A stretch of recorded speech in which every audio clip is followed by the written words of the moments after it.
All right, Brenna, just for the record, court is calling 2021 CR 8893, State of Texas versus Jessica Briones. Can I have parties announced for the record for the state? Michelle Hayden, Michael Villarreal, and Brittany Mitchell for the state. Defense? John Foley, Your Honor, on behalf of Jessica Briones, who is present in the courtroom. All right, are both parties ready to proceed? State? Your Honor. Defense? Oh, I don't know. Mr. Foley, are you ready to Yes, proceed? yes, you are. Yes, Your Honor. Oh, it's on. All right, they're lining the That's- jurors up and we will begin. That's what, he passed us that note. I'll try. Oh, I thought that was from, That one? yeah. No, No. it says, No, that's mine. I just wanted y'all to be able to inspect it. Oh, and see okay. that- Yeah. oh, yeah, this thought- was his note. Did we get our copy? Yeah, I thought happened right there. Maybe that's, Bush's chicken. okay, well, Let me go upstairs and check. it's confusing. It'll be in evidence. Okay. Yeah. Yeah, sorry, I thought it was ours, so I didn't even, No, no problem. I just, like I said, I wanted to make sure you had a chance to Okay. look at it. yeah.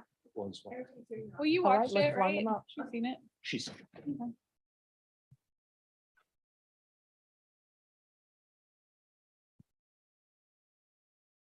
Those files, check the state, they've seen it, but. I thought they were able to convert ours, though. Michael was checking, I thought they were able to convert it, so it doesn't even have to be played on the player. But maybe it was another one. About it playing straight through. Files. Yeah, they're talking about that, something about he had something to play Bolero straight through. Yeah, that's what I thought that IT was trying to do. But this is Butch's chicken right here. You want to go to This is. Bolero. Yeah. It's the first file. All the files. I just stopped.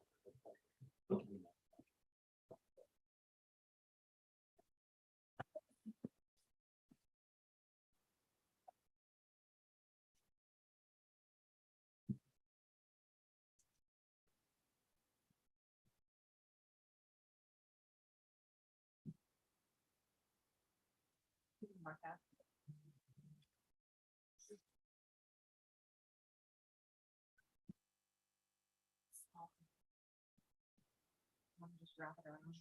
Okay, and you're on number 13. 13.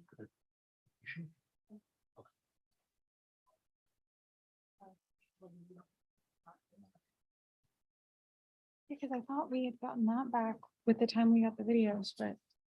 Or maybe, I mean, check, see if they have something else on it. I can.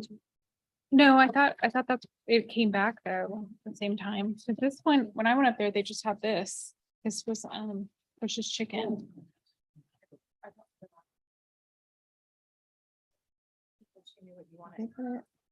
Yes, we're ready. I think they were All right, putting for them the jury. separate.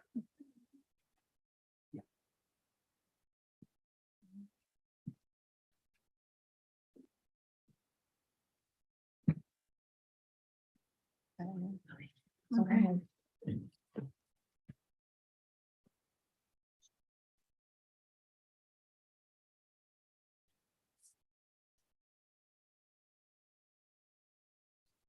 Everyone, please be seated.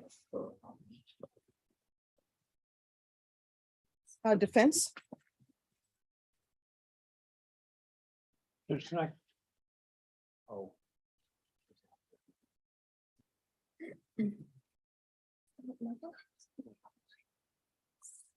What are you trying to do? Can I confer 1 second? Judge? Yes. I'm sorry.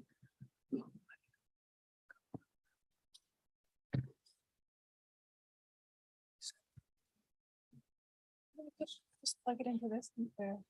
Oh, okay. Does it have to have a driver or anything? It's got USB ports. It It has USB ports. Yeah, and it has like a CD.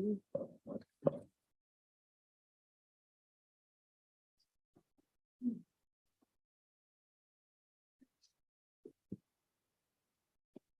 said put it in.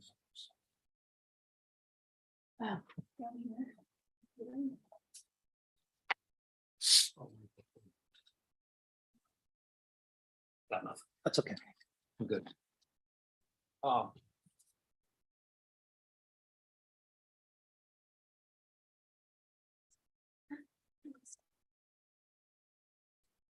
Sergeant, let's take a break for just a second from the videos and can I approach Judge? Yes. I'm showing you what I've marked as. marked as 13. And you've seen this before, correct? Yes, sir. And we discussed, I represented to you that these were the files that you and I reviewed yesterday. Is that right? Yes, sir. Okay. And what are those files? They're files from the Bolero showing the purchase of the money order. The Valero, I'm sorry, Showing the purchase of the money order? showing Jessica Briones purchasing the money. Yes, sir. And do these, it's the surveillance videos, is that right? Right. And do those fairly and accurately represent what you recovered from the Valero that, I guess you got them that day or the next day? I would have to check my report to see what day I got them, but yes, they accurately represent them. Thanks. Judge, move for admission of defendants 13. No objection. All right, defense exhibit number 13 is admitted without objection. Thank you. Judge, I can't play it right now because I'm gonna have to wait for the tech guy to get back. Mm. But Don't you just put it into the drive? Yeah. well, but you gotta kind of click through. That's why I was gonna do it. Okay. You can't just like push play. So, sorry, but we'll get to it.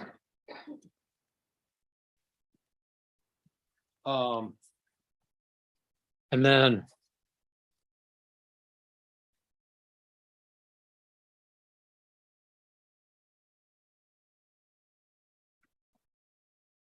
You mentioned that,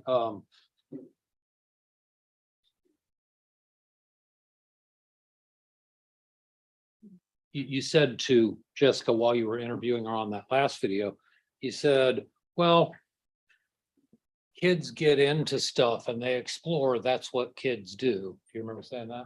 I do. And in fact, when kids get into stuff, when kids explore, kids get hurt, correct? They can. And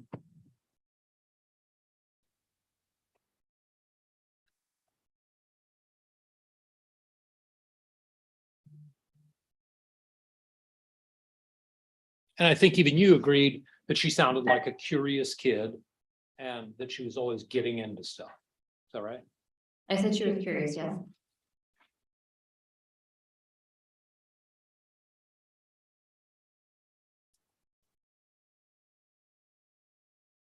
Okay. Can we? 155. The next video? Sorry, Yeah, the next the video. I next, yeah. think it's already queued up. Ah. Didn't we already have it queued up? Before we start, we may be able. I don't know how to switch it over though. Yeah. No, it should be.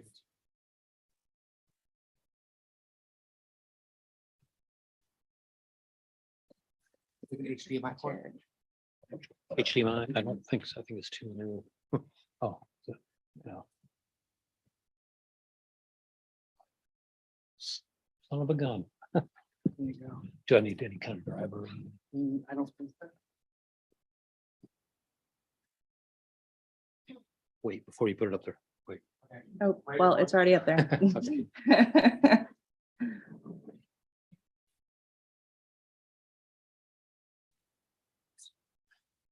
Yeah, I got notes.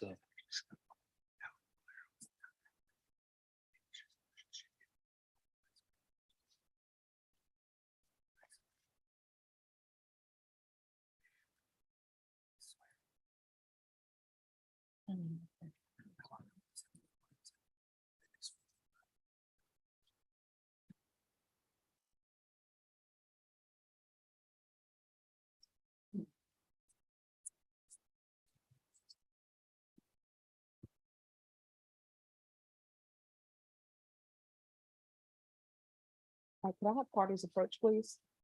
Sergeant. Approach.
I mean, people underestimate time all the time, right? They can, yes. Okay. And then, I don't need to go into the other video because I didn't realize on this one, you can see her both walk in and walk out, so. Yeah.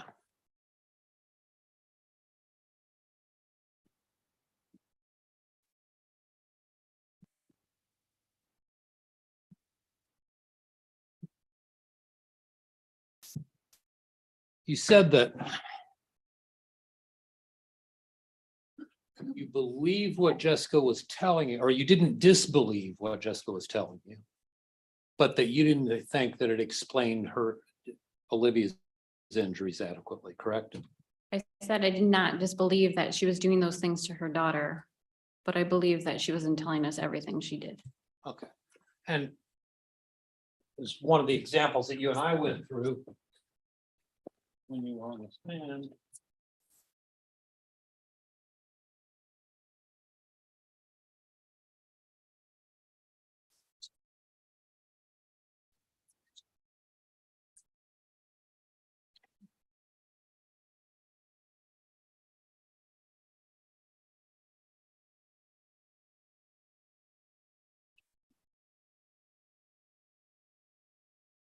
I'm trying to keep it organized. Was states 40, which is the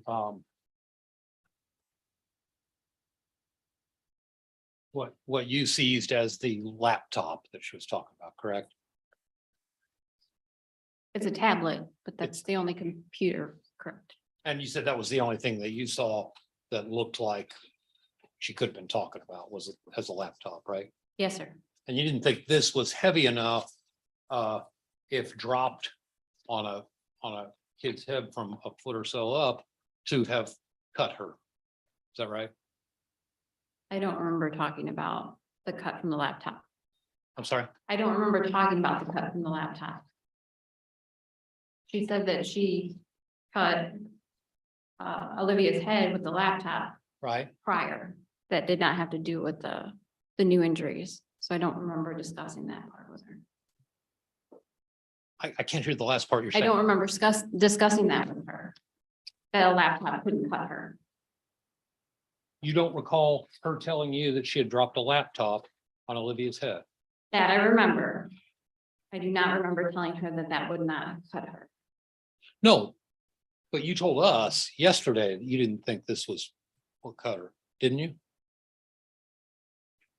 I don't remember that. Okay, well, let me ask you, do you believe that this was too light to have done the kind of damage that Jessica said it did to Olivia's head? All I can say is I don't know if that's a laptop you referred to. That's just what we recovered at the location. Okay, and you said that there was nothing else there that looked like a laptop, right? Yes, sir. Okay.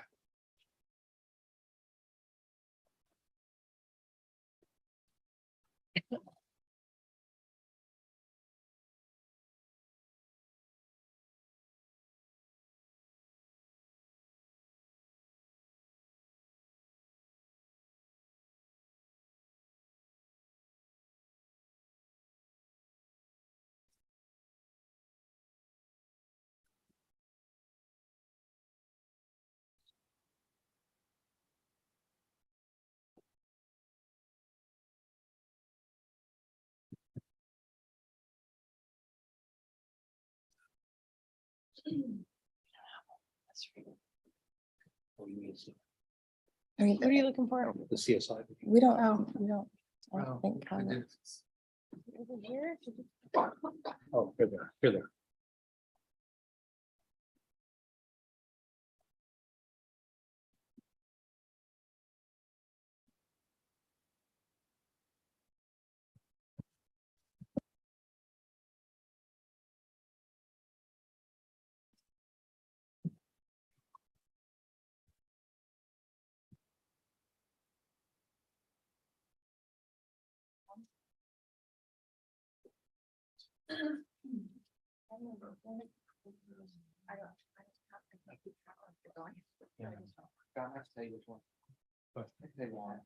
So,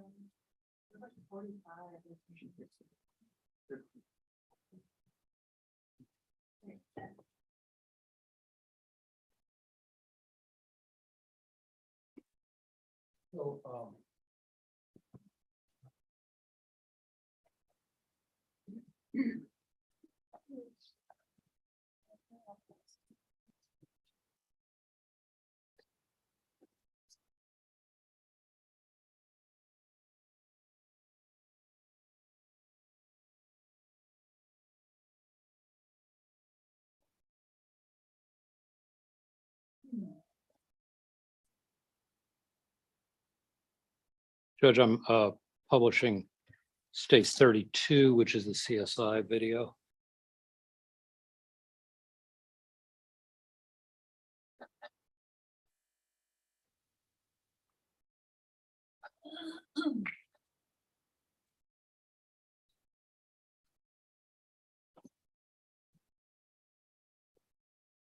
Judge, I'm just gonna object to cumulative. This video, this will be the third time that it's been played.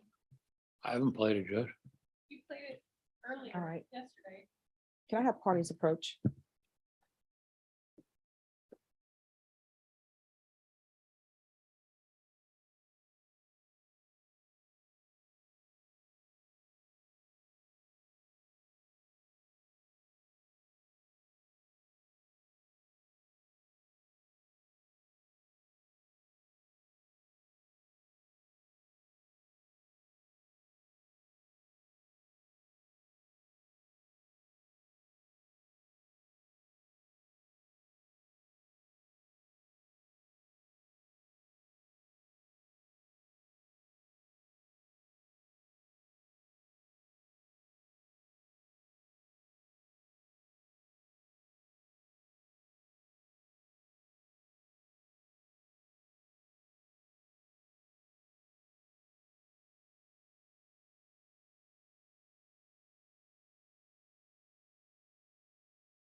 So this appears to be the CSI video, correct?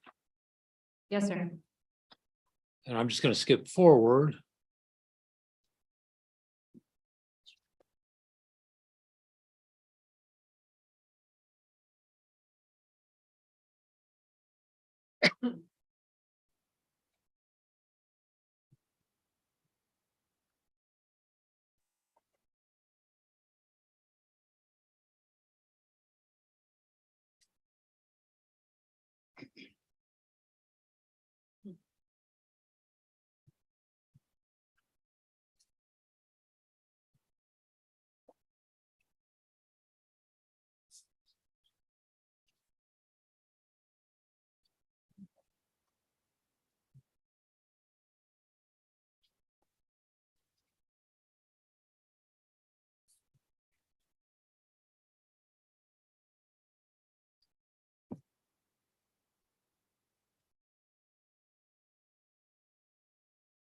By the way, when Jessica told you during your interview, various interviews of her, that she was that she had dropped a laptop on Olivia's head and that it cut her head, did you then go back and look? You said that's a tablet, right?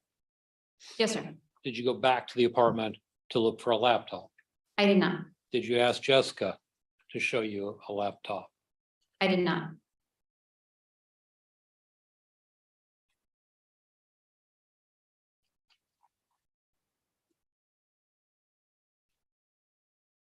But at the time of your search, you got everything that could have been described as a laptop. Yes, sir.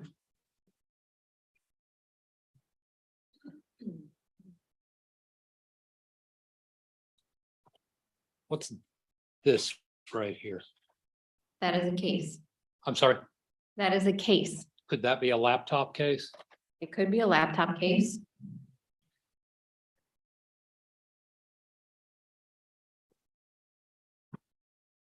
Does it appear to match this case? It could be that case. I can't tell from this video. Give you a closer look at it.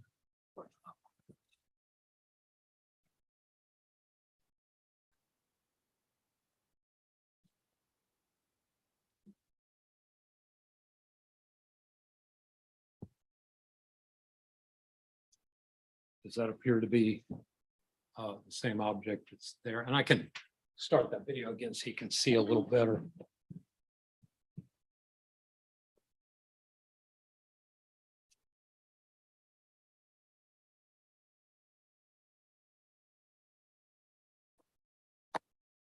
Oh, it's not one to stop.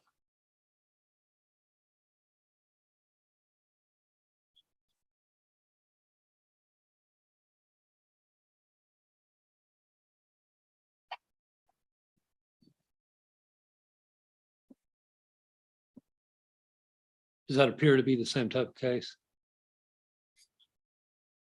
It looks similar, yes. Okay, did you open that case to see if there was a laptop inside it? Yes. And was there? No. Okay.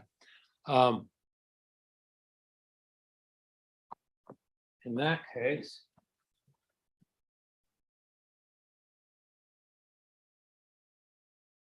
Move to admit. Defendant's 14 judge, which is just the case. Judge, we're gonna object to authentication lapsing. Sustained. Okay. I can tie it up later, Judge, if it'll save some time, or we can just wait. The objection is sustained. Now.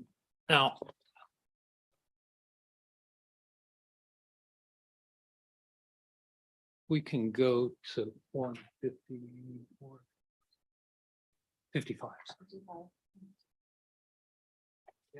And that's the 155 is the video of, sorry, Oh, I think I want to do it. I can put it on my machine now. Great.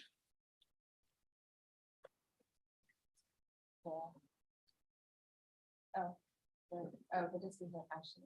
I preloaded. You reloaded it. Oh, You want us to play it or do you want to play? Either way, whatever's easier for you. I'm not gonna be stopping to start. So.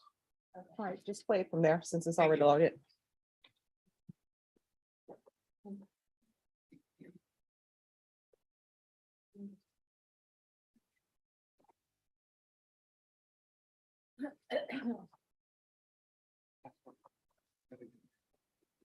Well, John, at which point do you want to play? Well, when she,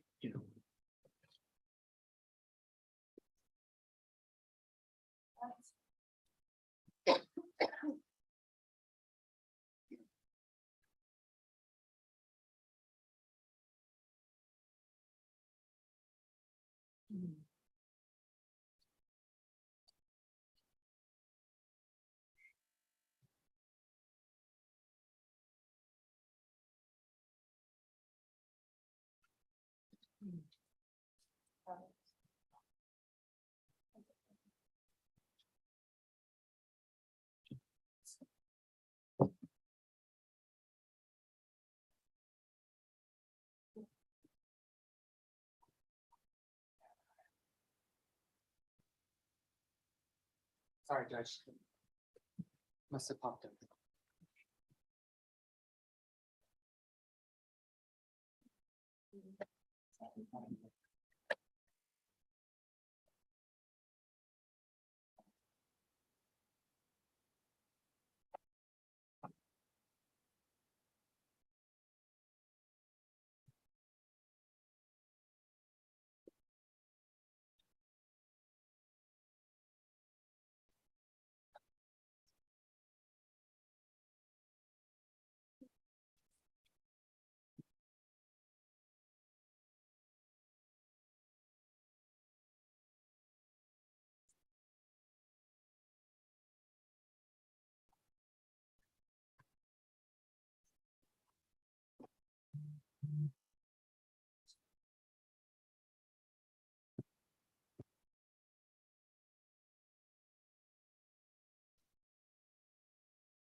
Right, so are we going to watch, what exhibit is this, please? Okay, this is. State's 155, Judge. All right, so are we playing, are you gonna play it when there's no one in the room? I'm sorry, Judge. Are you gonna play the entire thing where no one's in the room? No, Judge, I skipped ahead as much as I could, but it's given me some. It's not wanting to skip, so All right, ladies and gentlemen, I'm gonna give you a short break. oh, there she is, Judge. And we're gonna be back at 2 p.m. so that we can get everything loaded up. Remember my instructions. Everything you need to know about this case will be heard inside of this courtroom. Don't discuss it with anyone. Don't do any research, and make sure you wear your badges. Everyone, please rise.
155, which is the September 22nd interview that you did, Jessica. Is that correct? Yes, sir. And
Alright, so the left hand here, you are currently under arrest. So there is a warrant for your arrest for injury to child. So right now, you're currently under arrest. Okay? I'm gonna read you this before we start. Before you ask any questions, it is my duty as a police officer to advise you your rights and to warn you of the consequences of your rights. You have the right to remain silent. You do not have to make any statement oral or written to anyone.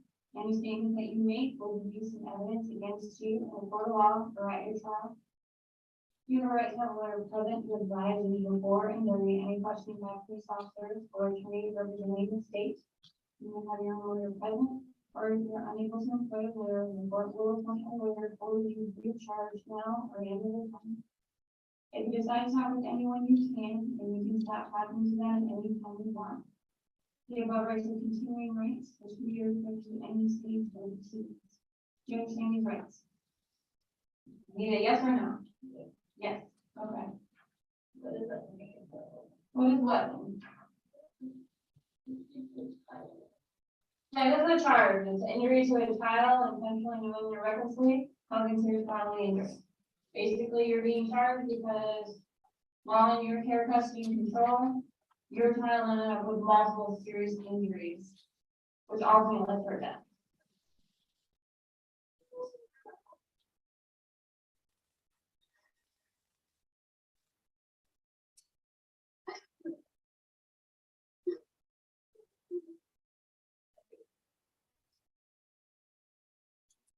So it seemed like what?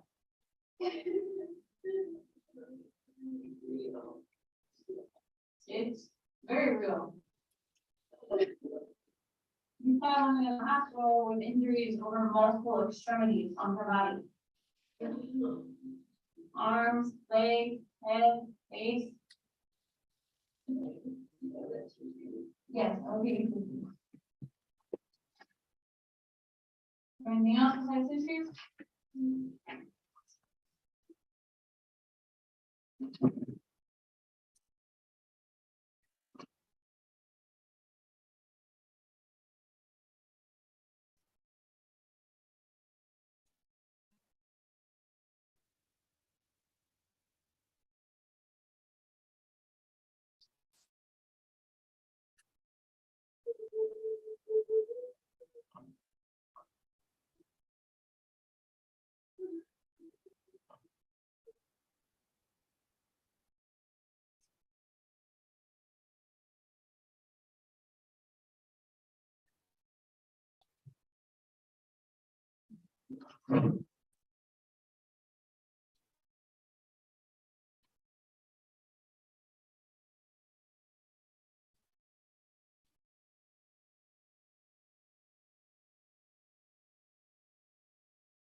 Why do you want to do this?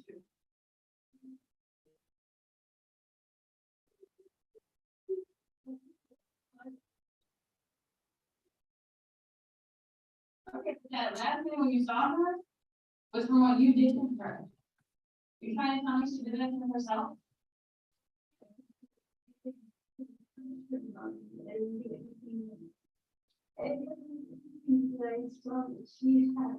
But you did enough injuries where her body finally quit. I mean, she had injuries on her arms, she had injuries on her face, she had injuries on her head, she had injuries on her neck, she had injuries on her feet. There's nothing that I did to her, I didn't do anything. Then how did you get there? Over time, over the years. We're not talking about over years injuries, we're talking about recent injuries. We're talking about swollen arms and bruises and fractures. That's what we're talking about. We're not talking about over time injuries and, you know, she got a scratch here and there. This is far beyond getting a scratch here and there. I didn't know that either. Serious injuries, I would never, get anything serious.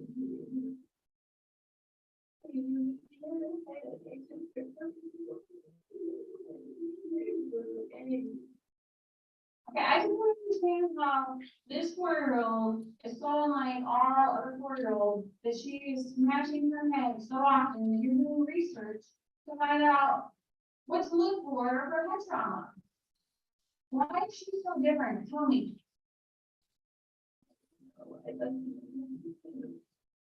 My mom,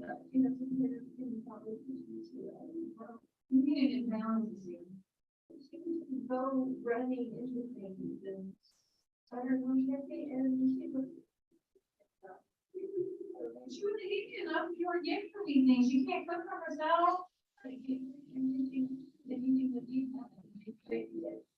You know, I just don't know how to do it in one house. I tried it.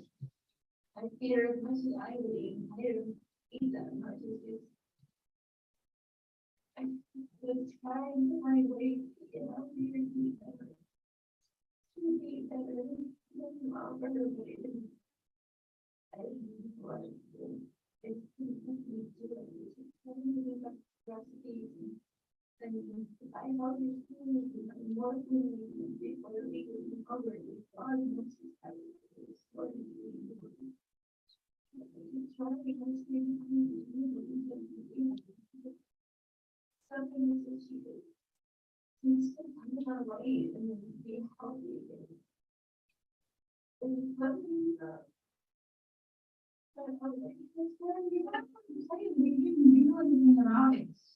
I mean, you told me last time that she would say she was hungry and that's the only time you would make her something to eat. Kids are on a schedule.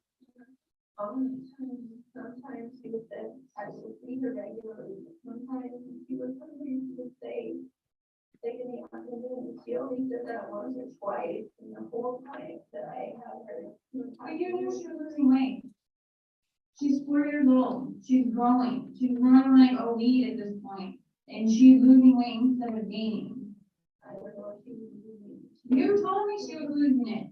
She wasn't growing fast enough to me. That's what it seemed like to me. Everyone else said she was fine. She was fine. But I felt like I don't know, she wasn't growing fast enough. She was too small in her clothes. I knew that. It would be an issue for my clothes. Why didn't I lose weight?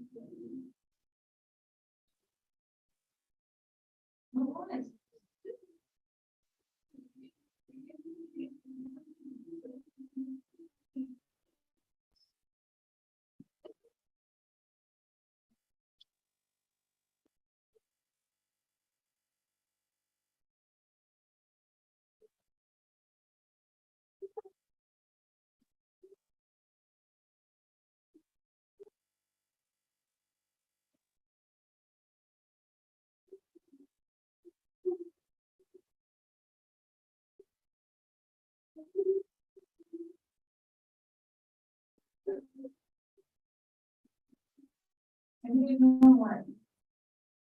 You know, her arm was swollen. Well, it was. You didn't take her anywhere. You know, she'd been losing weight. Well, she was. You didn't take her anywhere. If you know that she fell on her head, you did know. You didn't take her anywhere. She did it always. You have to take her to the doctor since she was 18 months old. You never asked for help. Not once. You didn't even ask for help from other people.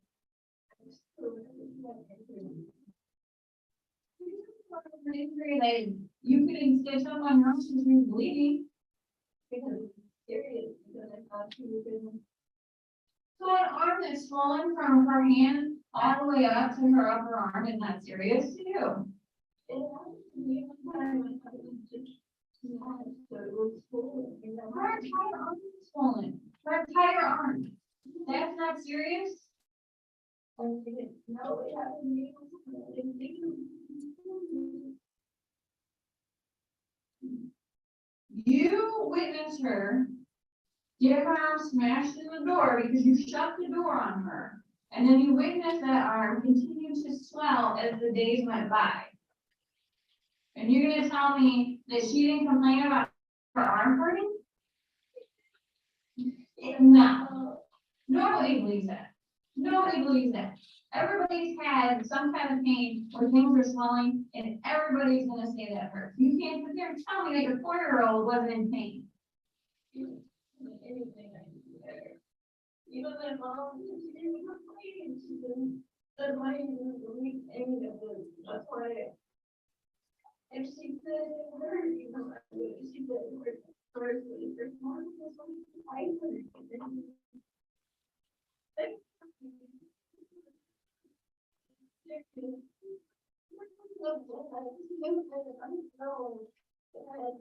That was so serious.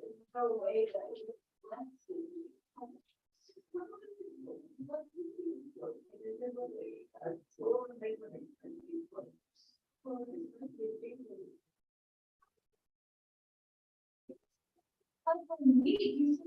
on Wednesday or Thursday.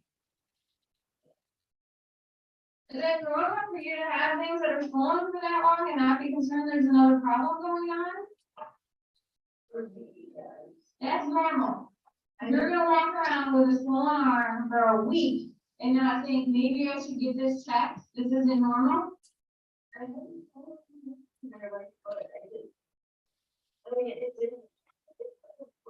No, it wasn't broken, it was just my foot too, it didn't.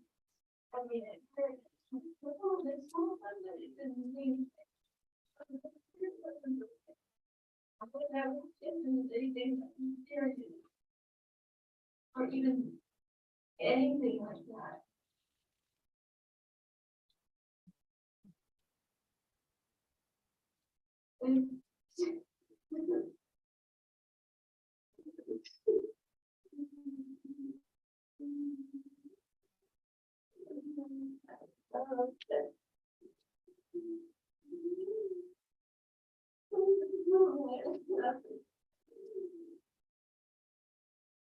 They can't say that I did anything.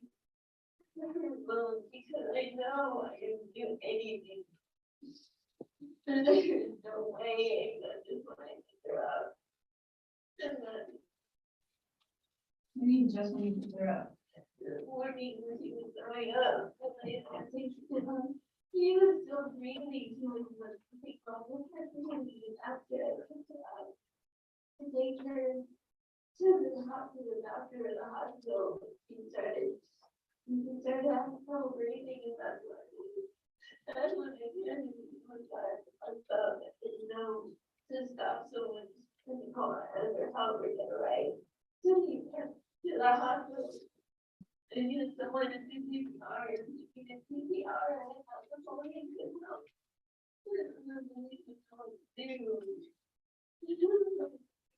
They just rather lie, think about, I couldn't see, I was scared, I was, I didn't see my,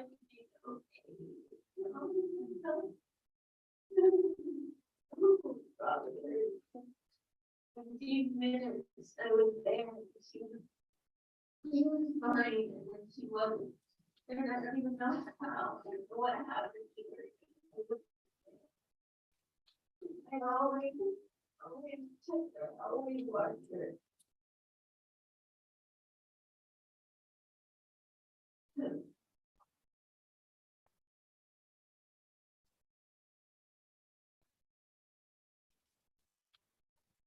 I'm telling you, everything, everything like you.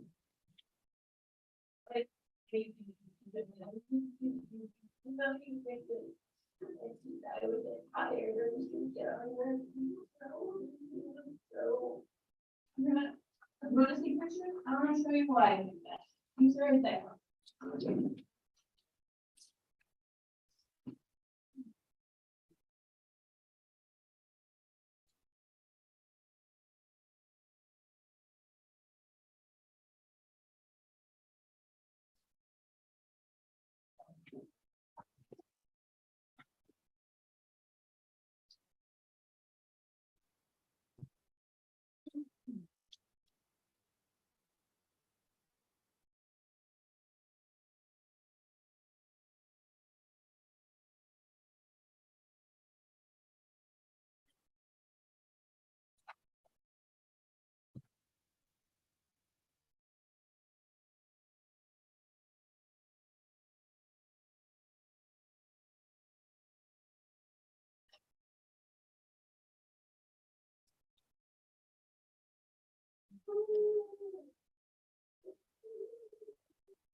That's why they don't believe you.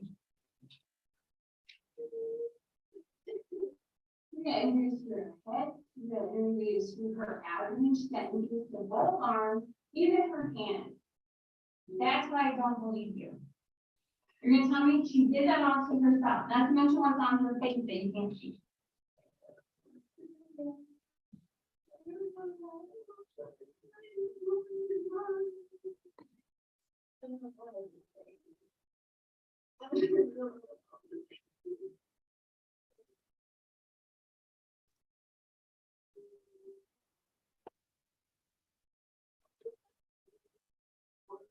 Yep, that's when she was in the hospital, fighting for her life.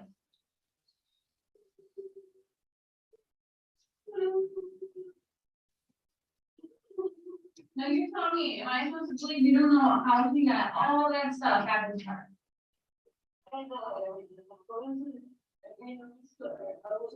These are little scars, these are major injuries she went to the hospital for.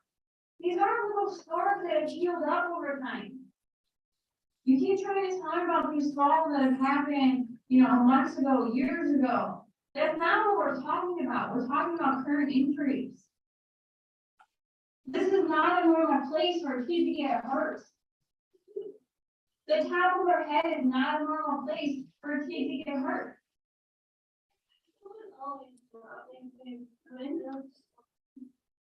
So wait, you're always dropping things on her head?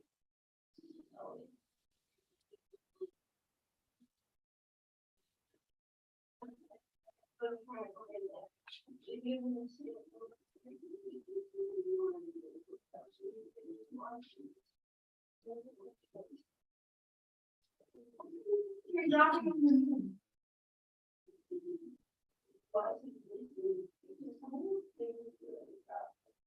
Why can't you hold things?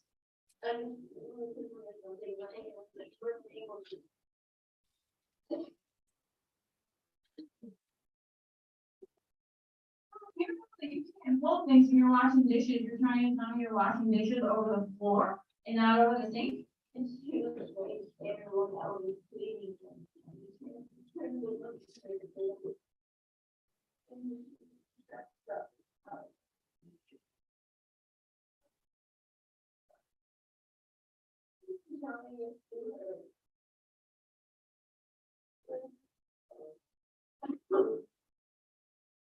Okay, how tall are you?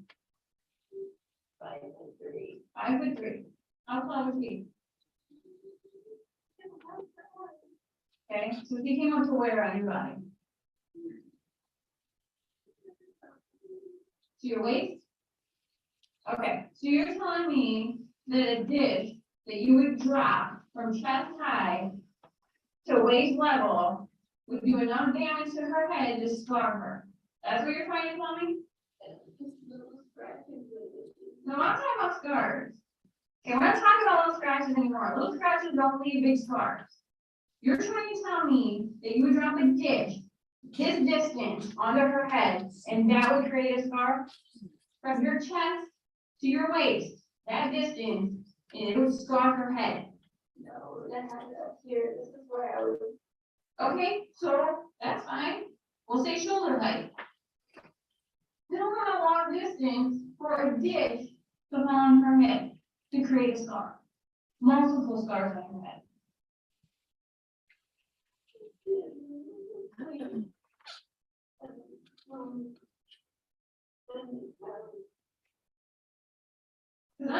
At this point, I don't think you're dropping stuff on her head, I think you're hitting her in the head with something. Because there are scars on her head, scars, more scars than grown people have on their scalps.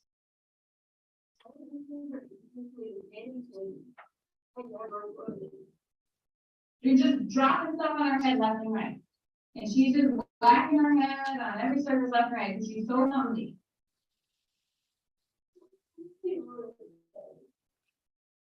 She don't look like a clumsy kid to me. She didn't look like she had a hard time staying on her feet.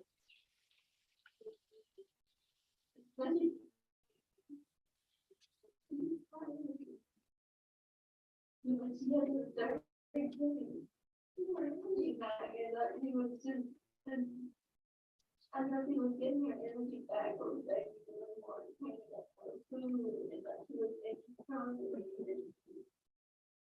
so how do you explain the swollen other arm? You banged one at the door, how did you get the other one?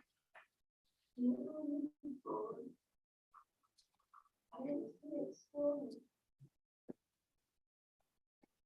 didn't know if the other one was swollen too. You don't know how she gets a bruise on her abdomen. You don't know how she gets a bruise on her foot. You don't know how she gets a bruise on a swollen nose. These are not normal things that a 4-year-old gets. Even if they're out, rambunctious, playing on the playground with other kids, this is not normal stuff that they get. We don't go talk to parents when kids have normal, everyday injuries. And now you're telling me you're dropping all this stuff on her head, and that must be where all the demons come from. Is that why you're looking up head trauma and what to look out for, because you're dropping stuff on her head?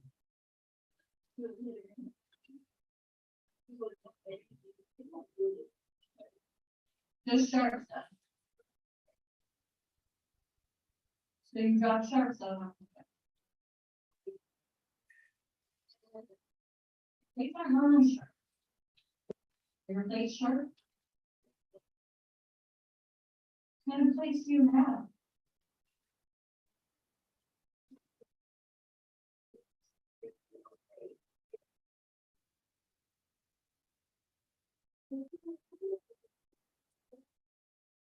Is that bleeding when you drop it on her? You did.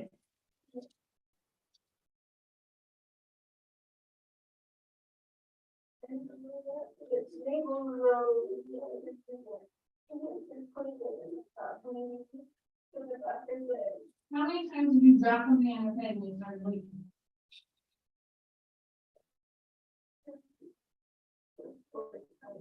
Three or four times you dropped something on her head and then started bleeding.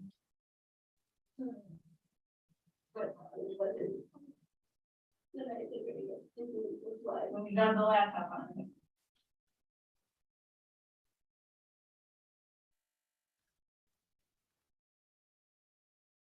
Where did that start from?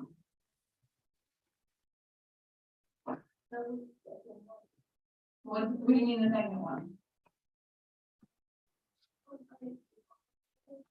That's the bicycle one. How long ago was that?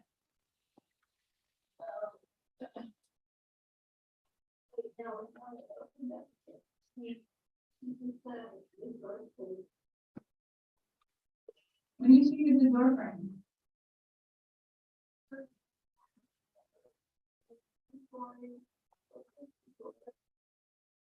Couple weeks before what? How does she hit the door frame? Over there, if you look at it, it's something I don't know what. So you're both in up there. And we get.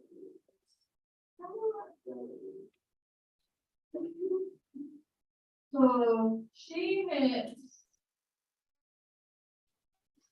the top part of her forehead on a door frame? That's what this is from? Okay, that's what she hit. So this isn't from a bike. She just ran into the door frame and smacked her head on No, she had that sound of the bicycle, but whenever she, sometimes she didn't have it open up again, and we get irritated. And it was it. How long was the bicycle? I thought that was like a year ago. So you're telling me this thing hasn't healed properly for a year?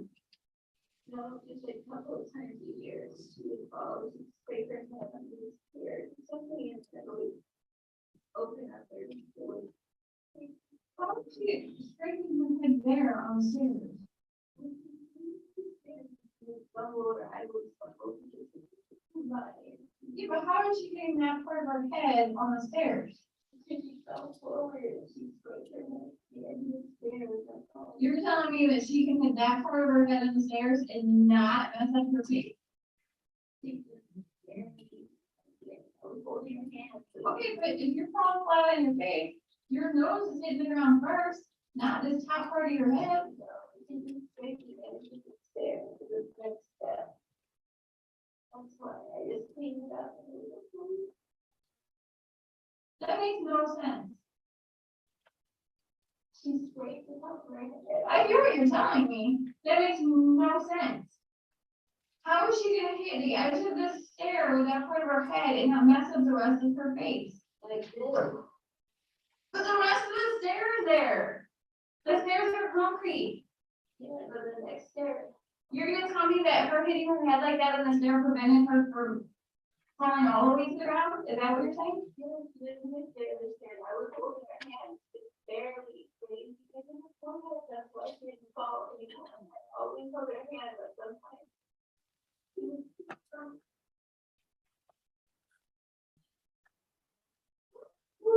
I'm gonna tell you the things you're saying. If I don't believe them, other people are not gonna believe what you're telling them. I was there. I understand you're there, but you're also there when she ends up there. You're also there when she lands in the hospital. And you haven't told me anything that is so, like this kid looks like a kid who was in a car accident. Okay, she doesn't look like she just fell down and hurt herself a little bit. Okay, she's messed up. She has multiple injuries over different parts of her body. And the things you're telling me are happening to her would not end up in all this. Especially this, how do you get that?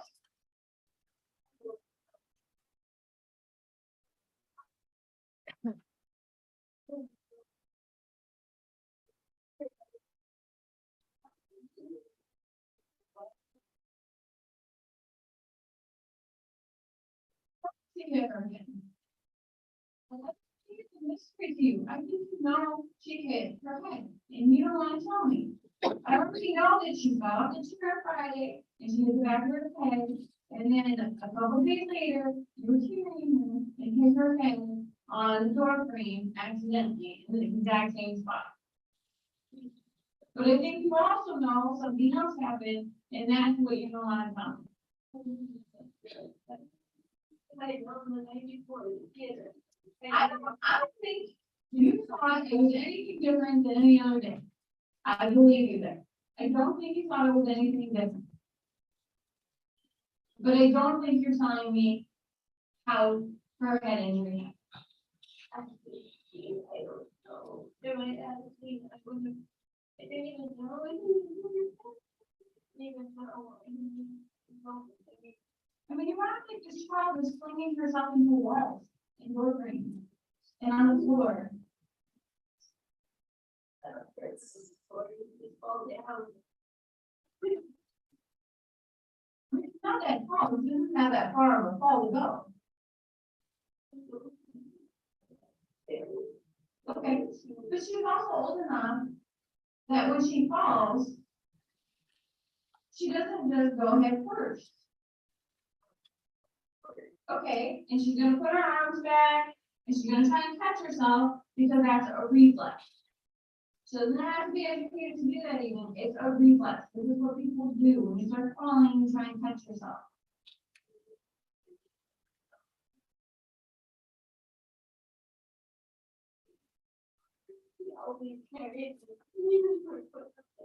Okay, but this is still, we're talking about reflex. Okay, you might be able to override a reflex for certain things, but she's a child, and it's a stuffed animal. Okay? She's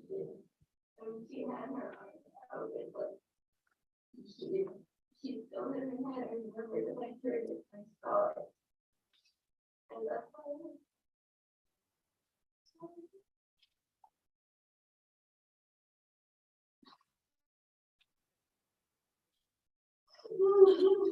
I mean, I find it very strange that the morning that you walk her to the substation, you mysteriously find her face all messed up.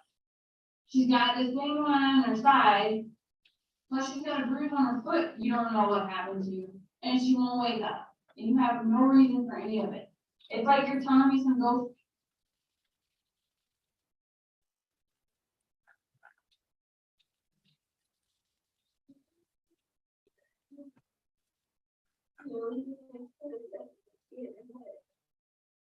But you also told me that this thing that started a year ago hasn't healed properly for a year, or it keeps opening up.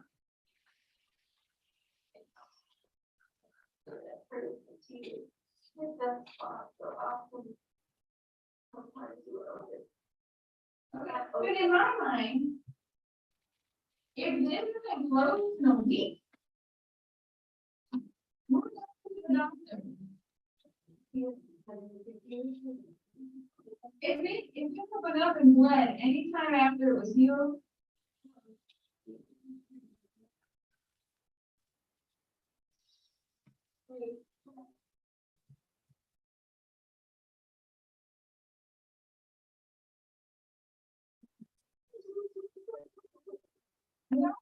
And when you look at your apartment, you have tons of stuff in there. She's got clothes, she's got books, she's got toys, she's got a nice place to sleep, she's got everything the girl wants, everything. Okay? You think, wow, this little girl has got it made. She's booked, she's got tons of stuff, her mom really takes care of her. So what I don't understand is when she starts getting all this stuff going on, while that same person who will make sure that she's got everything she wants, doesn't take her to the doctor. I did, whenever she got something, the doctor would say, it's not a big deal, you don't have to worry about it. I took care of myself. You don't need her appointment, just normal, straight up annual appointments. You stopped at 18 months. But that's my point. My point is that you look at her room. Oh, that's what kids would want. But when you look at her life, you give all that stuff. That makes no sense. Why would you not just take her to the doctor? Annual checkup. Then you wouldn't know if she had a problem you had to fix. Why didn't you take her to the doctor when she got a cut that wouldn't really heal properly? Why wouldn't you take her to the doctor when her whole arm is swelling and not getting any better? It doesn't matter. It doesn't matter. A week later, her arm is the same. A month later, her head is really healing properly. That's the time that you go to the doctor and you say, hey, I'm worried about my child. What's going on with her?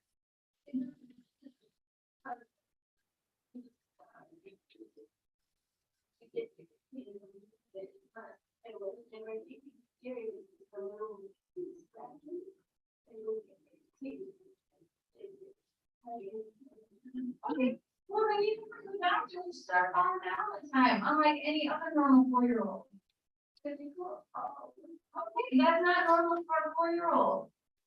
To end up with these kind of injuries from falls, she can't stand on her feet. She's old enough to stand on her feet. She's not just learning to walk.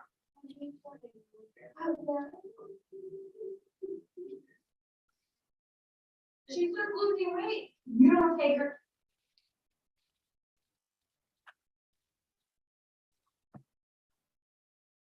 Once, did you say, I need to take her to the doctor? Well, when you did, you didn't go anywhere. If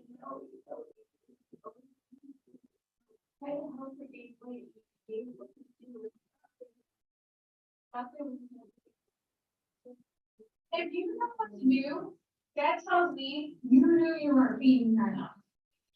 Okay? Because if you were feeding her enough and she was underweight, you would have went to the doctor and said, I'm feeding her all the time, and this is what's happening, something's wrong. So that tells me you knew exactly why she was losing weight. You were feeding her. Cool, you know what? When I was in your apartment, there looked like there was plenty of food you could have fed her.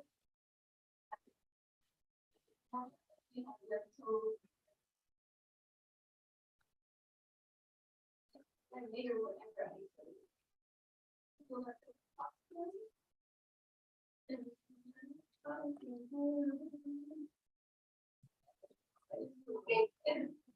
you don't have enough for your child, but you have toys and clothes and books and a bed and a large apartment, you have all these things, but you don't have food and you haven't figured out how to go about asking for more help to get food. Food stamps. Get the guy on child support. Go to the food bank. Anything.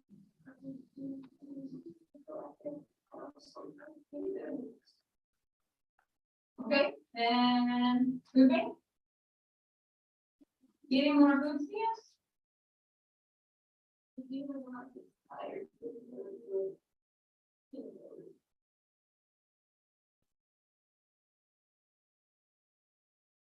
I don't understand why the two things don't line up. Can you tell me why? Can you tell me why she's got all this stuff in her room that makes a happy little girl, but then all this stuff over here is not getting done for her? Can you tell me why?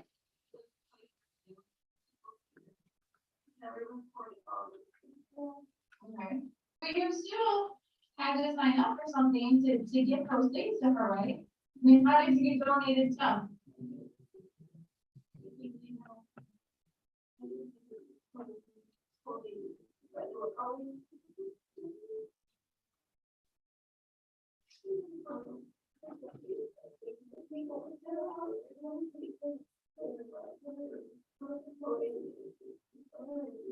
You found a way.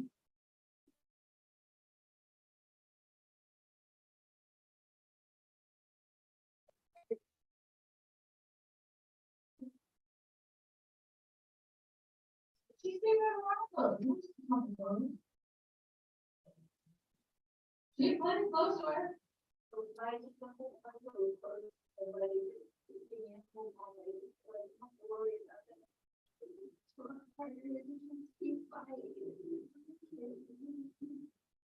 Yeah, it would take more effort to make sure you kept going back to get food. Yeah.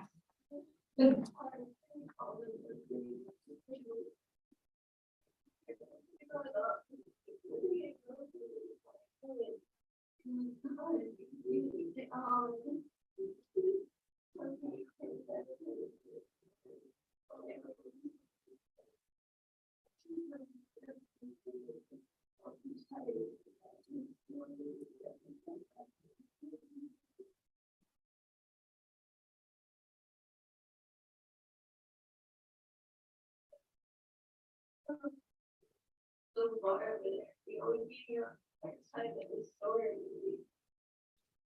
why did she ever get off the WIC program?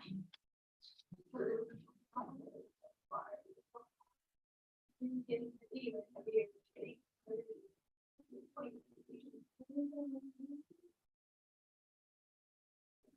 you ended up not being in a WIC program, which is a program that provides for children food, health stuff, everything. You didn't go because it was far. It was only 30 hours. Well, what else did it give you? It doesn't just give you groceries, it gives you other stuff, doesn't it? Doesn't that help you with healthcare? Not really?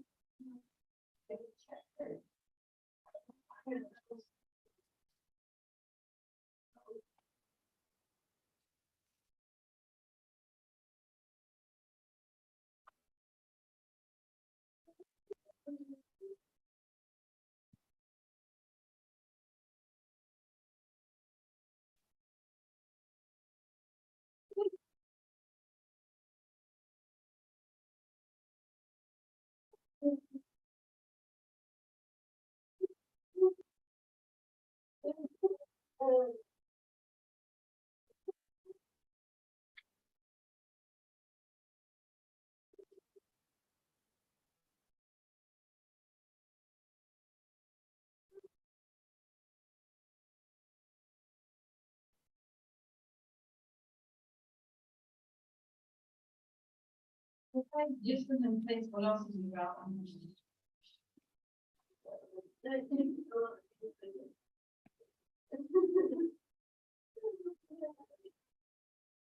Banana.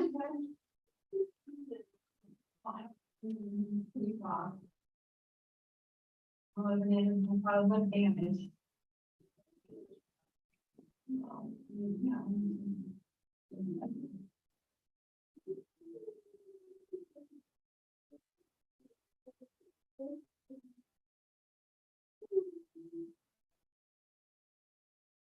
So 3 or 4 times, you got some kind of dip on her head, causing her head to move.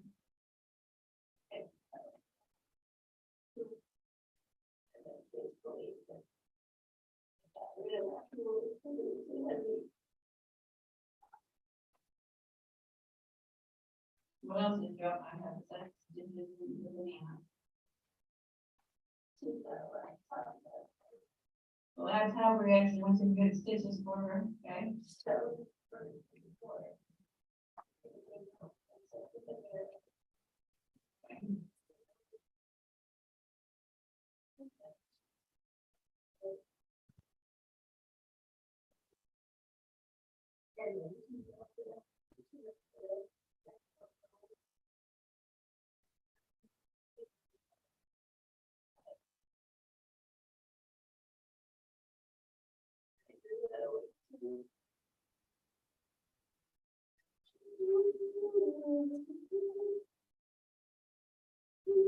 How many times did her head get hit on door frames?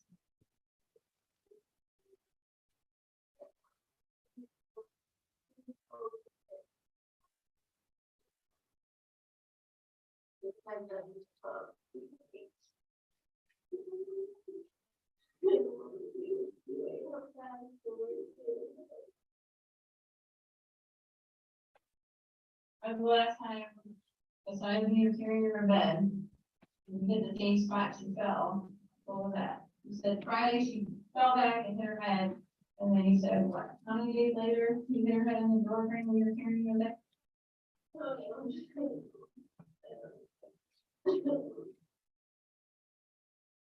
You don't remember?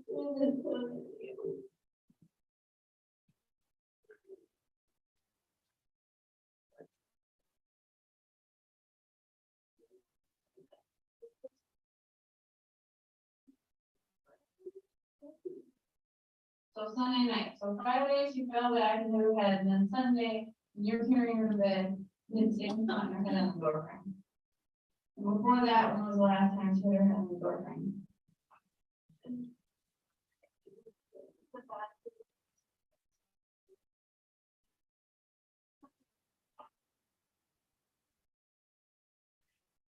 Couple weeks before. When's the last time you were playing with her, spinning her around and hitting her head on the door frame?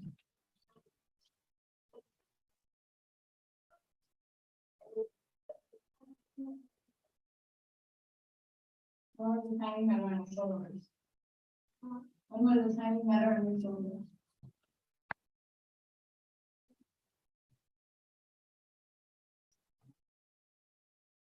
Hold on. What's that one?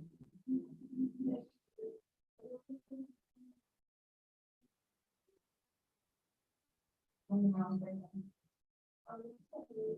On audio. In the audio.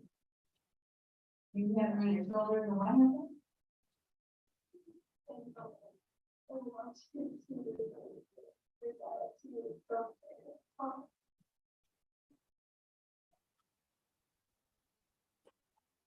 So what part of her head did you put on your girlfriend?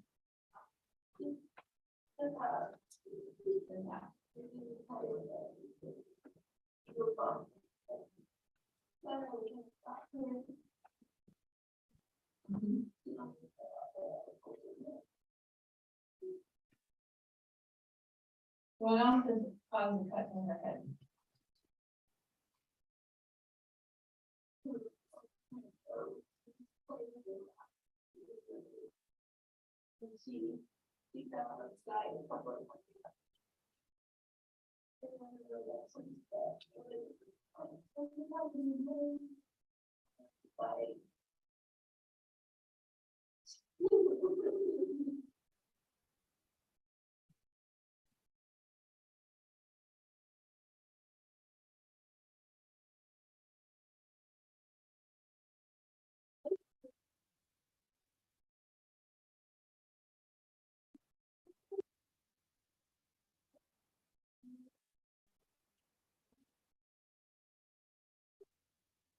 You remember anything else?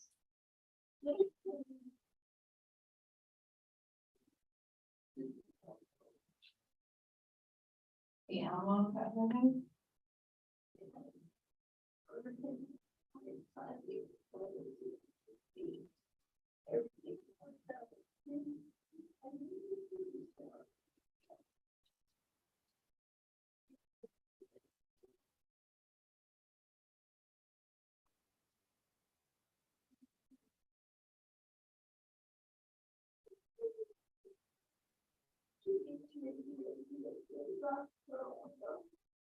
Okay. How many times do you accidentally hit her head when you're carrying the bed?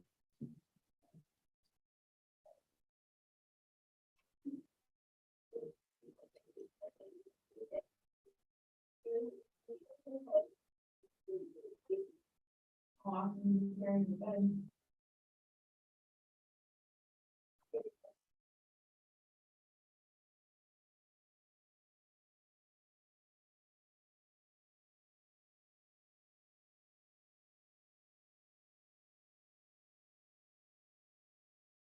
Two to three times a week, her head is 4 feet in the doorway, and carry her to bed. And then, change your approach.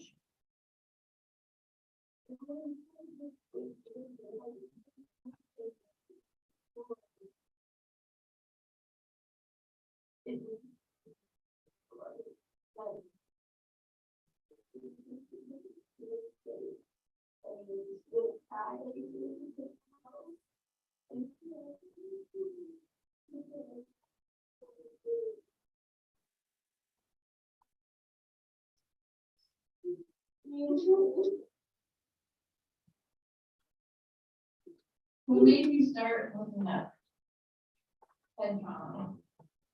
Researching.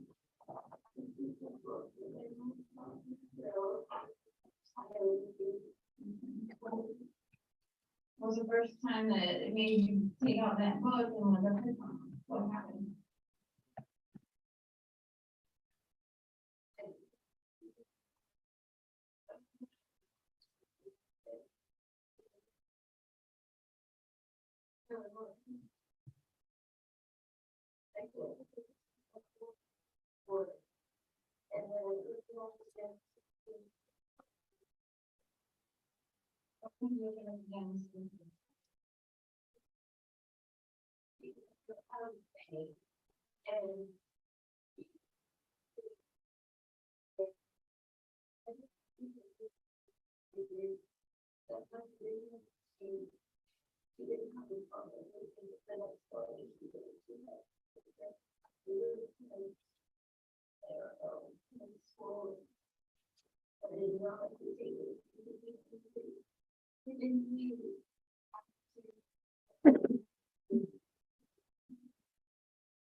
When did that happen?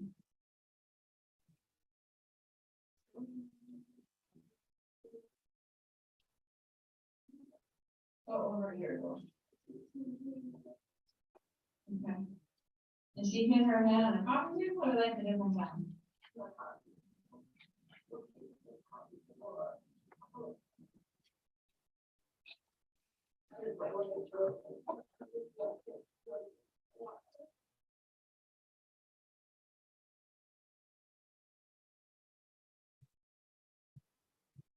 You didn't know she hit her head, you knew she hit her head until next day, and that's what we consider. And you always look up for her?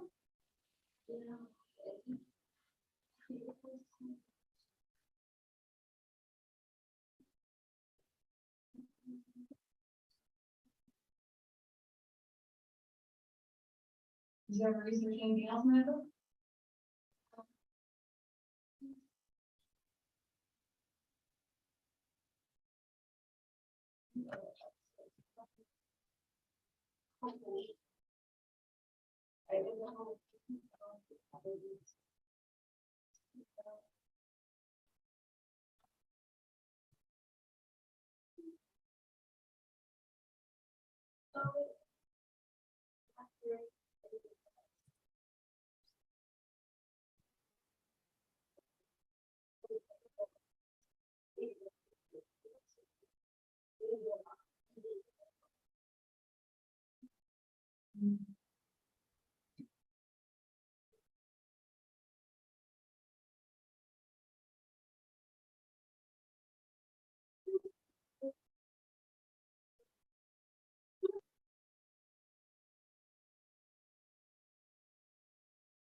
We probably should. Yes.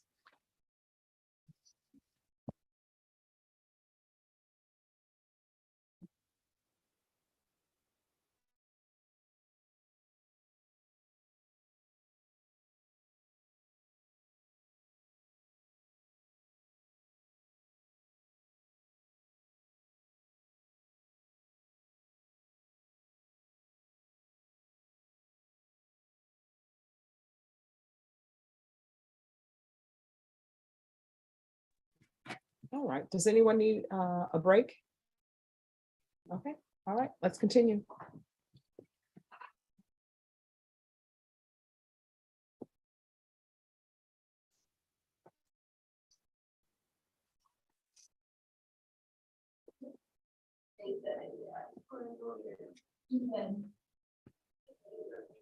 Okay.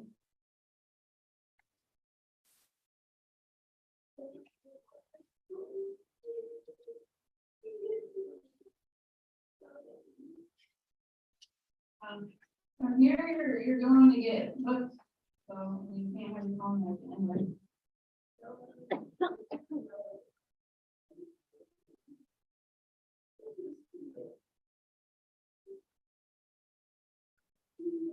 I don't have your phone here, I told you, I was in the parking room. Not for a while. Right now, it's gotta go through the process, you're being charged with a crime, it's part of evidence in that crime, it's gotta go through the court process. No. Nothing is illegal. Okay. Anyone else? All right.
Stand up for me, please.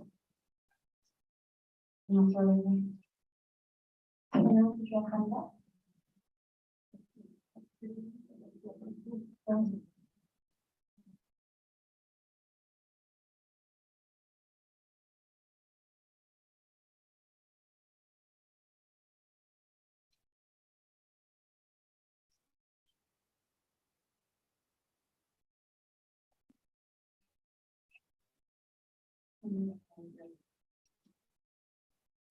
Over your whatever.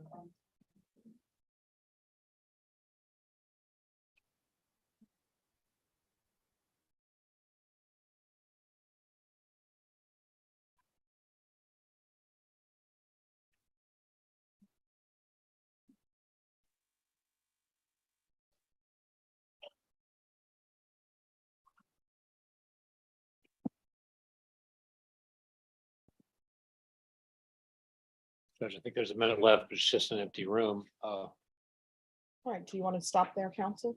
I'm sorry, Do you want to stop it there? that's fine, Judge. All right. 14:33:50.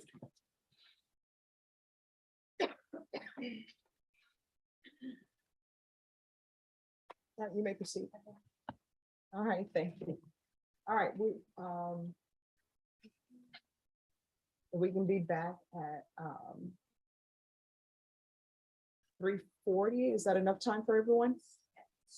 All right, so wear your badges. Don't listen to anything. Everything you need to know about this case will be heard inside the courtroom.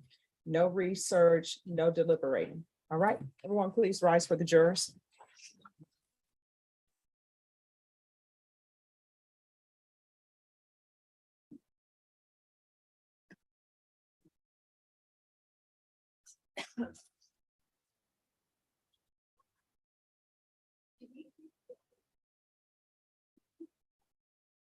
The ones I handed you. Oh. Yeah, 'cause they're- Already. yeah, those are. All right, just embedded. these two. All right, is there any other videos that are being played through this witness? Don't, no, Judge. Okay. I may show a brief, like a minute long. video. Is the video a minute long? It really, well, It, it's like it's 10 minutes, but surveillance. there's It's like- not- Yeah, there's like 1 minute that's relevant. Well, so, I mean, so that in Well, maybe through defense, it's just Bush's What- chicken. It's just, the only part we want to show is literally her just crossing the driveway.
Your witness. Thank you, Judge. Detective Barnes, let me start. You said I think it was this last video, you said that to Jessica, you have no explanation for her having a bruise, her being Olivia, for her having a bruise on her nose, a bruise on her abdomen, bruises on her arms, and bruises on her hands. And you have no explanation. And then you also said, without an explanation, I have to think you're hiding something. Do you recall that? I believe I referred to her ankle, not her arm. I apologize. I'm my mistake. But you do recall that? The Yes. substance of that. And I mean, I guess my question for you is, what is an innocent person supposed to say if they don't have an explanation, if they just don't know? Object to speculation. Sustain. Well, let me put it another way. Is there anything that Jessica could have said besides, I beat Olivia to death, that would have satisfied you?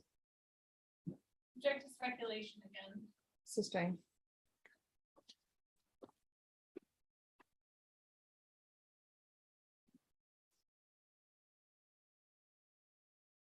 If Jessica had told you that she thought, and this isn't coming from Jessica, I'm just saying hypothetically, if Jessica had told you she thought that Olivia fell down the stairs while she was at the store, would you have gone and swabbed those stairs?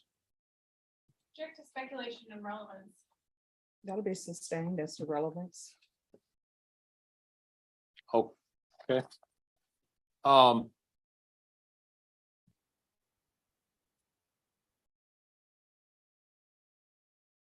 And then at one point on the video, Jessica tells you that she was afraid that Olivia would have woke up and thought that I had abandoned her and I would never do that. Do you recall her saying that?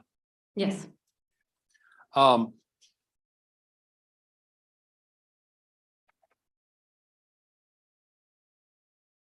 you,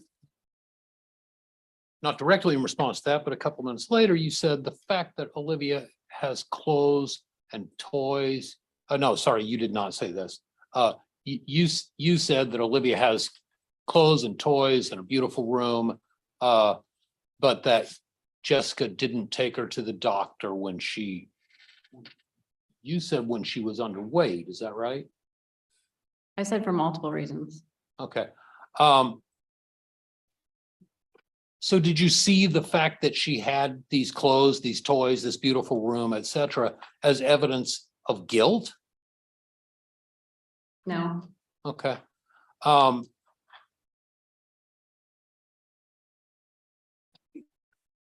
Jessica told you dozens and dozens of times, this is not speculation, she told you dozens of times at a minimum that she didn't know what caused those injuries that killed Olivia, correct? yes, And you simply would not accept that, correct? correct. Okay.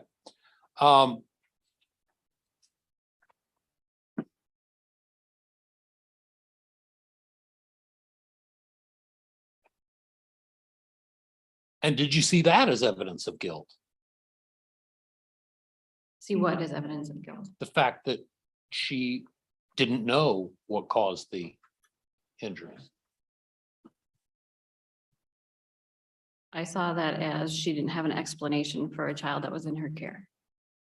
For what? I saw that as she didn't have an explanation for injuries for a child that was in her care. Okay. And did you see that, the fact that she didn't have an explanation for injuries of a child that was in her care, as evidence of her guilt having done something?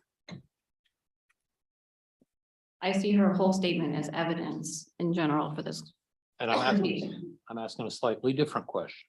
Did you see the fact that she did not have an explanation for injuries to a child that was in her care as evidence of her guilt? I don't determine guilt or innocence. That's not what I'm asking. I'm asking a different question. Did you see the fact that she did not have an explanation Object to relevance and ask to answer. It's not answered, Judge. With regards to relevance, that will be sustained.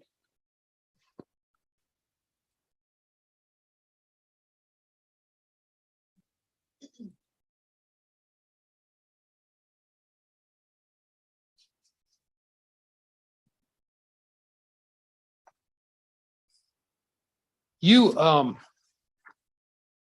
told Jessica, didn't you say yesterday? And I might, or sorry, day before yesterday, I might be mistaken about this. Didn't you say that you did not think that Olivia was malnourished?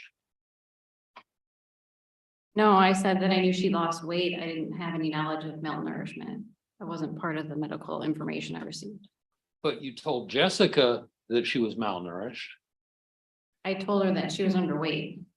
You told her at 13:53:11 that you knew you weren't, quote, you knew you weren't feeding her enough. Do you recall saying that? Yes, Is not feeding her enough malnourishment?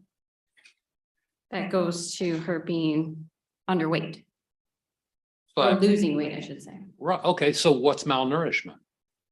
That goes to a lot of different things having to do with vitamins and things in her system and stuff like that. It's not just weight. Okay. And this was after the autopsy and after talking to the U of H doctor that said that, correct? About losing weight? Yes. About that you knew you weren't feeding her enough. Yes, I believe I already talked to doctors at the hospital and the medical examiner. Yes.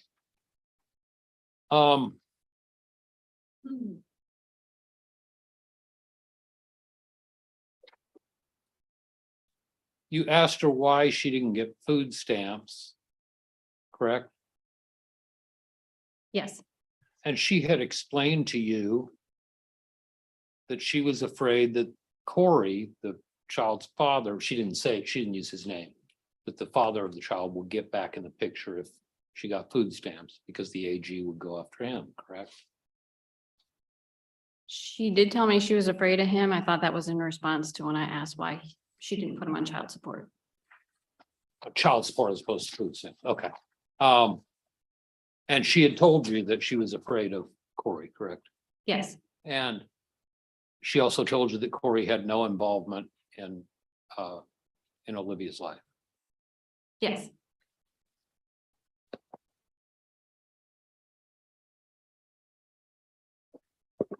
Approach, Judge. Yes.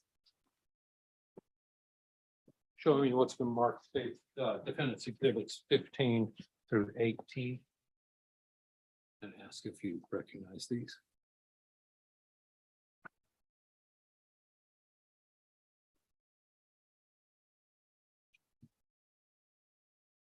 These look like one of our interview rooms at headquarters. Okay, and Judge, I'll represent that, do these fairly and accurately represent at least that side of the interview? Yes, but they were slightly different at that time. Oh, what was different? Some of the things that are on the walls are changed, but the thermostat was there for sure, and the power. I think that's a telephone line kind of cable box that was there. Okay. I don't believe this was. I don't believe this, the item in the corner was. What is that item in the corner? It's a motion detector. Okay. Well, why do you need to detect motion in this? Just curious. It's not it doesn't detect motion. I want to say there's a camera in there, but I don't know because I didn't install anything in there. I got you. And then what's this item down here? I don't know if that's a additional new camera or if it's part of the audio recording. Okay, and we're talking about State's Exhibit 15, correct? Yes, or Sorry, Defendant's Exhibit Yes. 15, sorry. yes, And then two of those items, one of those items, the one higher up from the floor, but not the thermostat, is also visible in Defendant 16, correct? right. Okay, and then does the thermostat in Defendant 17 appear the same as it did then? Yes, And then the thermostat in Defendant's 18? yes. Judge, I've already and other on Defendants 15, 16, other than those two items that you pointed out, is there anything else that is substantially different from the way these interview rooms were in 2017? No, And does this, other than those two items, fairly and accurately represent that side of the room? yes, When I say that side of the room, this is the side of the room that you can't see on the cameras because this is where the camera is, right? On the videos. yes, I believe so. Right. Yes, Judge, I've already shared these with the state. I would move for admission of offense 15 through 18.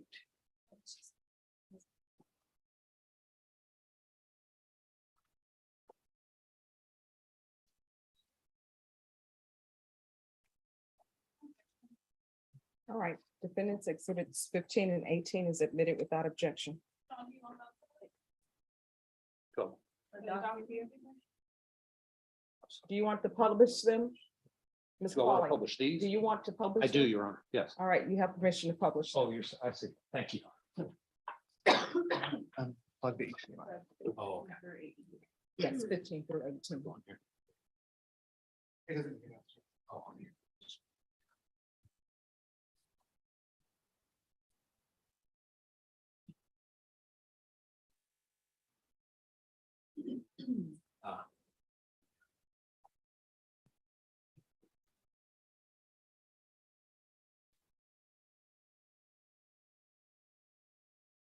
So detective showing you.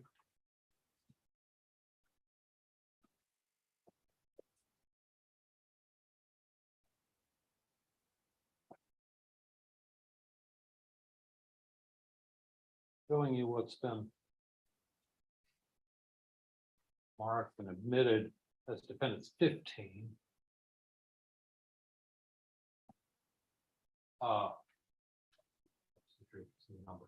Defendants 15. The items that you said are new are this item here, correct? yes, And this item here, correct? yes, But the thermostat here was there at the time, yes, it was. and this, that's like a cable, or you said telephone. I believe it's a telephone jack, yes. Okay, and then showing you defendant 16. There's also a chair, and a trash can on that side of the room, correct? Yes, those move around. Right. But we see several times in the video, in the last video, and I believe in the video from the 12th, we see Jessica get up and looks like throwing tissue in that trash, or in a trash can. Yes, And then, showing you defendants 18. What is that? the thermostat, That's the thermostat that's on the wall. That's where they have taken candles. Correct? yes, And then showing you defendants 17. What is that? a close-up of the thermostat with the camera, Okay. And is that the camera? yes, Kind of looks like a little bubble, right? yes, I mean, if you don't know it's there, you ain't gonna stop it, is that right? no, So. And we talked before about that Jessica has no criminal history, right? correct, So she'd never been in one of these interview rooms to your knowledge. not to my knowledge, And these interview rooms are kind of tiny, yeah? yes, Do you know what size they are? I do not, No, it's fine.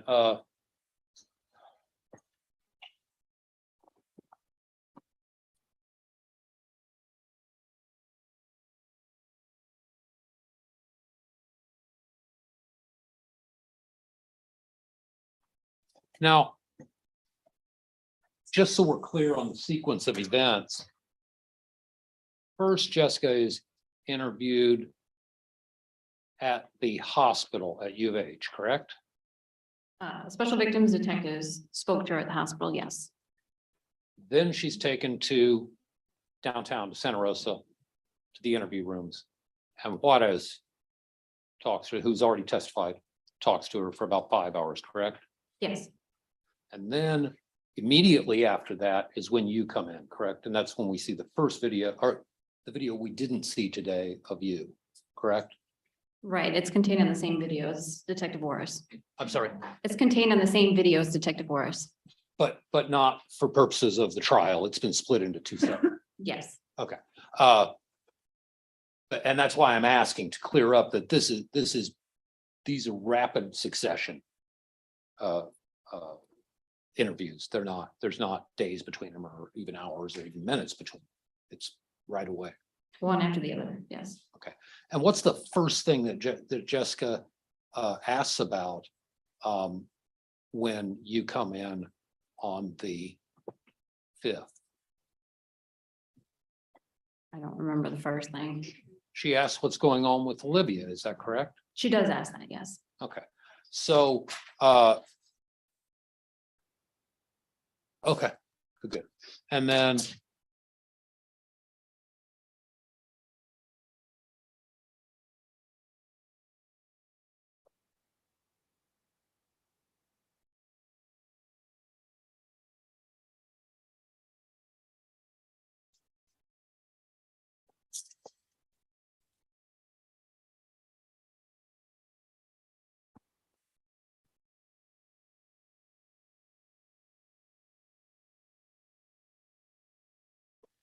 You asked her at one point, you said you told the police at the substation that she hit her head yesterday. You recall saying that? Yes, And have you since then reviewed the video of Jessica talking to the police at the substation? I did during the investigation. I haven't recently. Okay. And did she tell those police that she had hit her head yesterday? I don't remember. Okay. And Jessica told you, no, I didn't tell them that, correct? Yes, She said, I told them that I heard a noise. I came back into the room, that she might have hit her head, but she didn't say, she told you that she never told them that that Olivia had hit her head the day before. correct. Okay.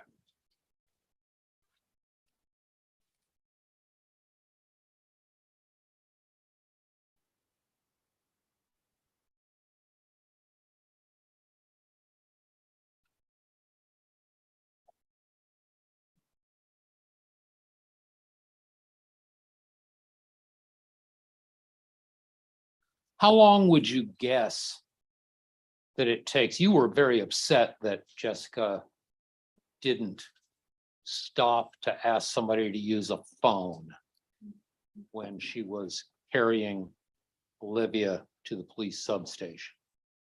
You've walked that route, correct? I did not walk it, no. Okay, you drove that route? Yes, Did you drive the route? You didn't take the shortcut through the parking lot, or did you? I don't remember. Okay, that's fine. Either way, it's not going to be much difference, but how long would you estimate that walk would take? I don't think I can estimate how fast she can walk holding her 4-year-old. Okay, that's fine. In any event, you said that was. Did you use the word suspicious behavior? I believe I used the word strange. Strange behavior, right? That she would not stop and call somebody, right? Yes,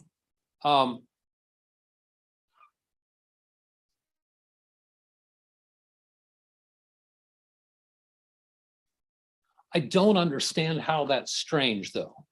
How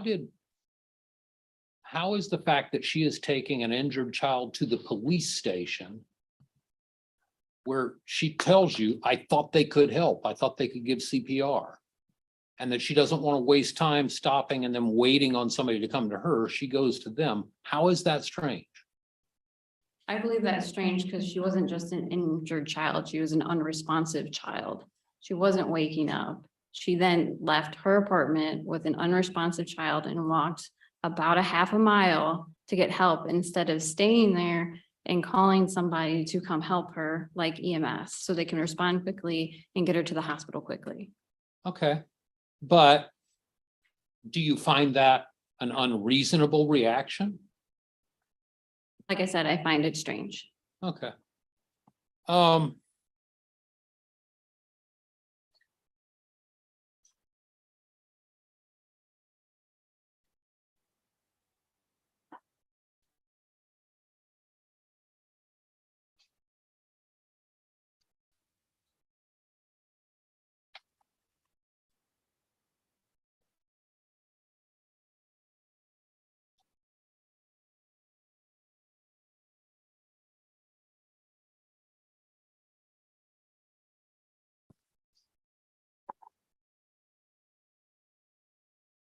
In the interview rooms themselves,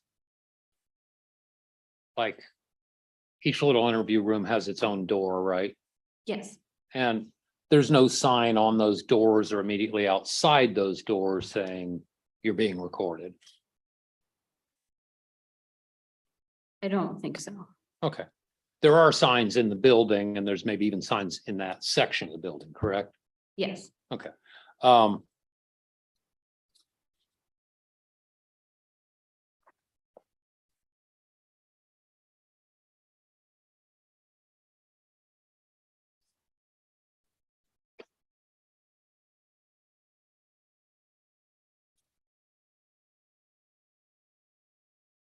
Jessica told you about this book that she had about injuries, right? yes, sir. And she told you that her mother got her that book, correct? Yes, sir. And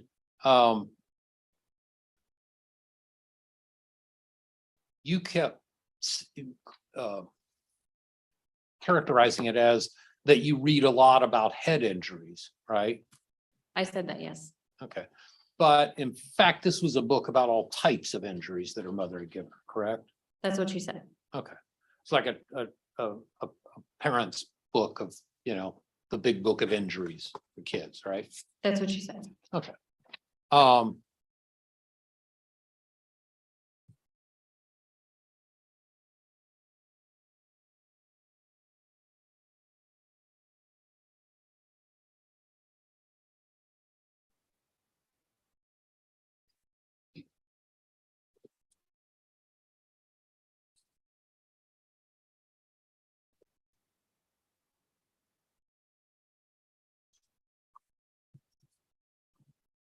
At one point, well, in each of these videos, whether it's you, whether it's Juarez, whether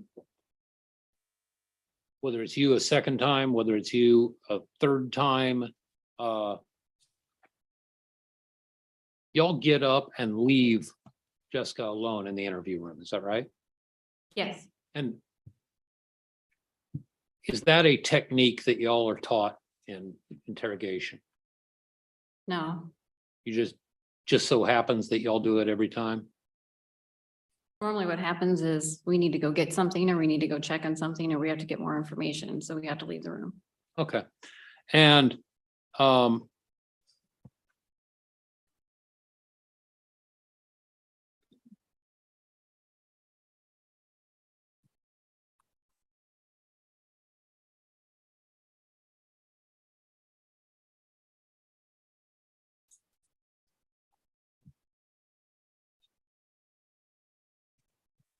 you left the room at one point to get pictures of Olivia, correct? I did. And what picture did you get? Or pictures? There are 2 pictures from the hospital. Okay. And are those pictures in evidence here? I believe one is, I don't know if they both are. I'm sorry. I believe one is, I don't know if they both are. Okay.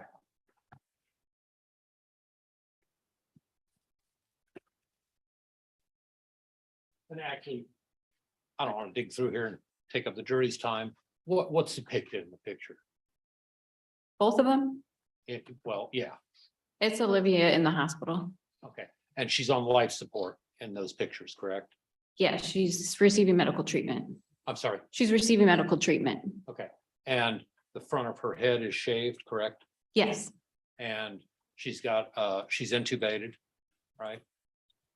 I think so. I would have to look at the picture again. Okay. And she's got, tubes coming out of her arms, correct? Yes, It's.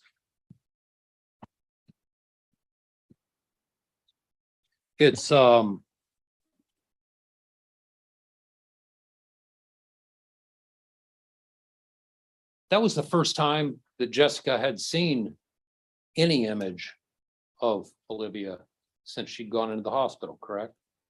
I don't know. Okay. Well, you've watched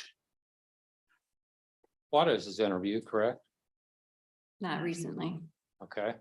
Do you recall whether he shows her any pictures of Olivia? No, I don't think he does. So she went straight from the hospital to the interview room. Then she was in the interview room with Juarez for 5 hours. And then you came in minutes later. Nobody snuck in the meantime and showed her pictures, did they? No, So these are the first pictures that she's seen of Olivia since she went to the hospital, correct? I don't know that. All right.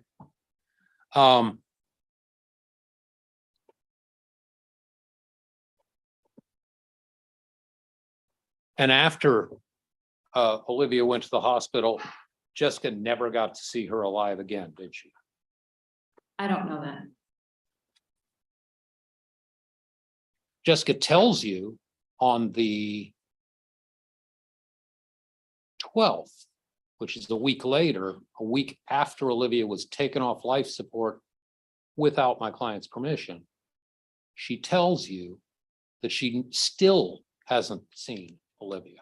That's what she says, yes. Okay.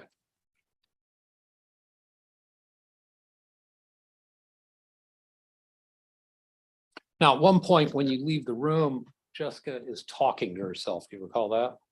Yes, And at first, it sounds like she may be addressing Olivia.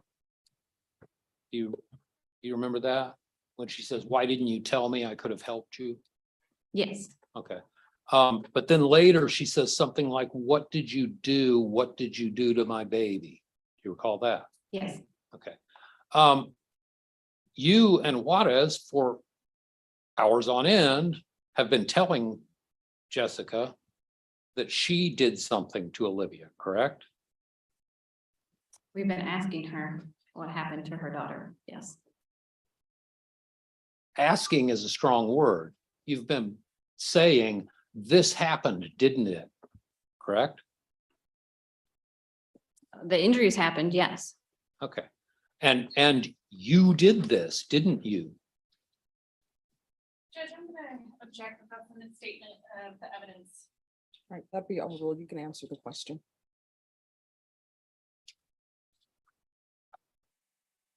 I don't know that I framed it that way, but I think at some point, yes. I do say that I believe she caused injury. She's not telling us. Okay. Well, and you didn't hide that from her is my point. You didn't hide the fact that that's what you believe from Jessica. I didn't hide it from her, no. Right, okay. And at one point you even suggested, or you asked her if she had ever sleepwalked. I did. Why? I asked her multiple questions to determine if there were any other things we had to look at as possible reasons for these injuries. Okay, and sleepwalking would be one of those possible reasons? She said that she didn't know what happened to her daughter while they were sleeping. Okay, so would sleepwalking, I'm asking a question here, would sleepwalking have been one of those possible causes of the injuries? Depending on how she answered it, but in this one, she didn't provide an answer where she did a bunch of things sleepwalking. Well, she did provide an answer. Her answer was, yes, I have sleepwalked. Right? She said she sleepwalked in the past, and when I asked her what she did when she did that, she didn't provide anything that suggested she would have injured somebody during that. She was asleep. How would she know what she did? Object to argumentative. Sustained. In any event, you and Juarez have been questioning her. Again, I use the word questioning advisedly, but you have been saying for hours that she did this to Olivia. And again, you brought up sleepwalking. She didn't bring that up. She didn't say, oh, maybe I sleepwalked and did something. You brought that up, correct? Correct. Okay.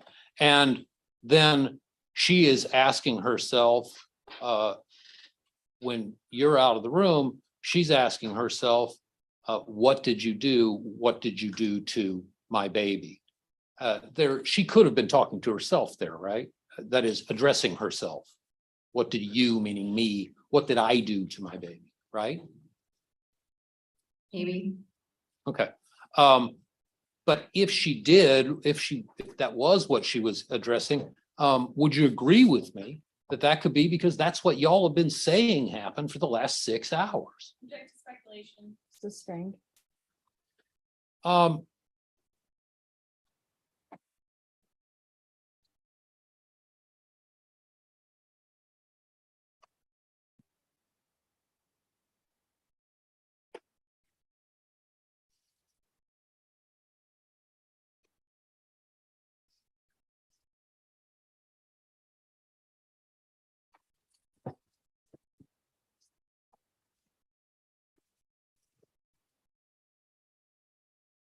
Officer Mead, I believe it was,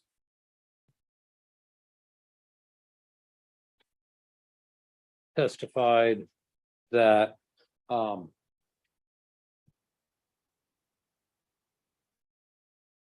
she told the hospital staff that Olivia wasn't allowed any visitors, particularly the family, without supervision. Do you have any reason to disagree with that?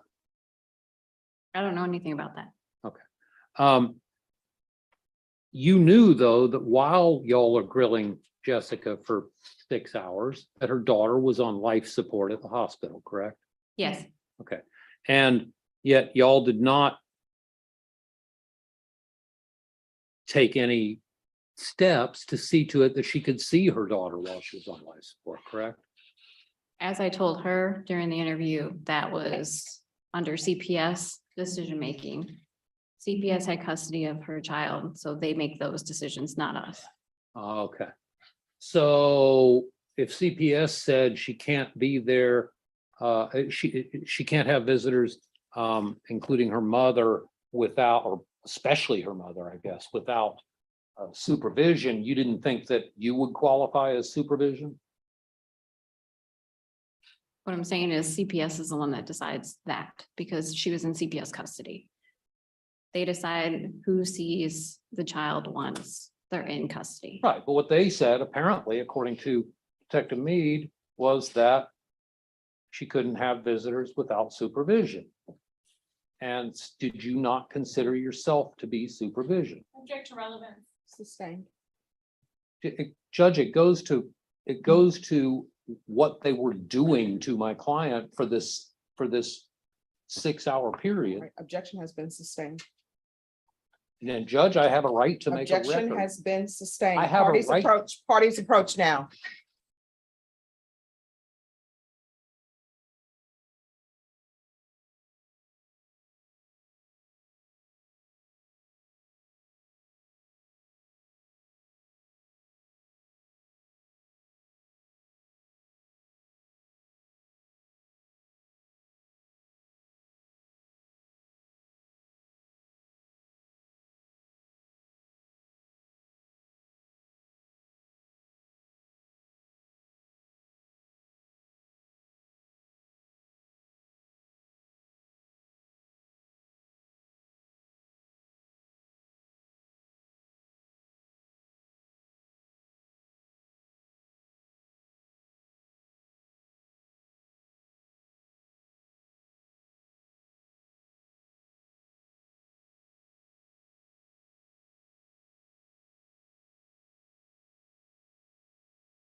At one point, Jessica told you that she had, and we may have covered this yesterday, and I apologize if we did, but that she had 2 to 3 times a week, she hit Olivia's either her head or her feet on the door frame as she's carrying her to bed. Do you recall that?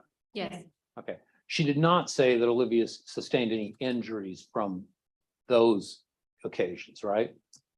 she said Olivia would say ow. That she would say, ow, that it's more like a bump, correct? That's all she told me. She would hit either her head or her feet and Olivia would say ow. Okay, but this was in response to your questions about were there any other times she hit her head, correct? Yes, It was not in response to a question about where did these scars come from, correct? correct. Okay, so the fact that you continue to ask her after she's told you what she thinks are the explanations for all of Olivia's prior injuries, and then you say, well, what else, what else, what else? Is, I mean, she's just trying to come up with answers to your questions, correct? Yes, Okay.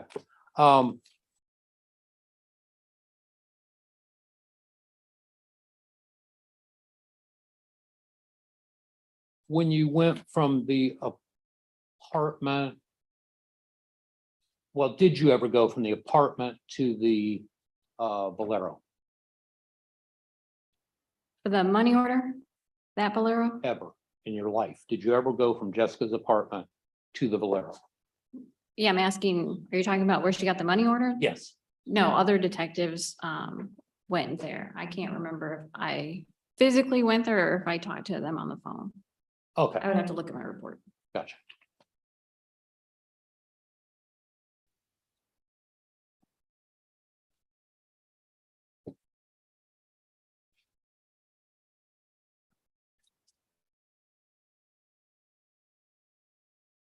Oh, you said yesterday, or sorry, day before, that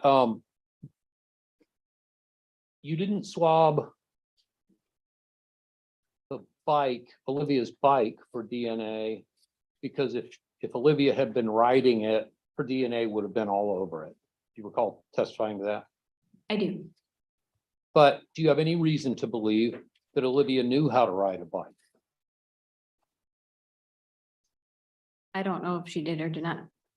So the answer is no? No, Okay. So do you have any reason to believe that Olivia ever touched that bike other than the time that Jessica told you about? I don't know.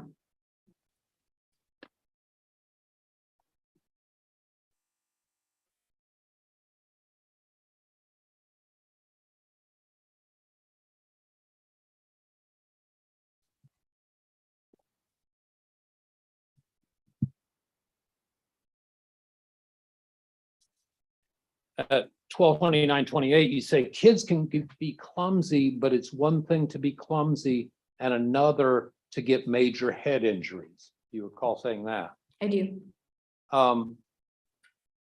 But Jessica wasn't telling you that about any major head injuries. She was telling you about these small scars on the head, correct?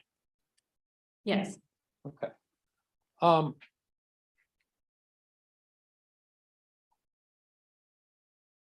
And at 12:47:50, you say it was totally understandable if you were frustrated when she, meaning Olivia, did something wrong. Do you recall saying that? I do.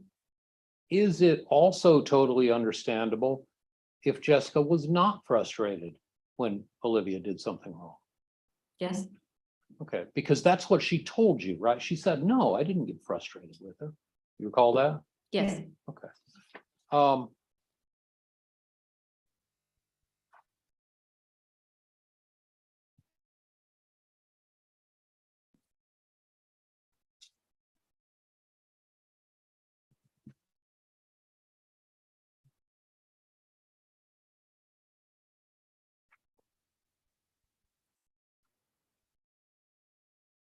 Oh, by the way, when Jessica told you that the reason that she didn't stop on the way to the police substation is because if the child needed CPR right away, the police would know how to do that. Recall that? Yes, And she was right, wasn't she? yes, She did need CPR right away, right? yes. Do you know the response time for an ambulance in San Antonio? I do not.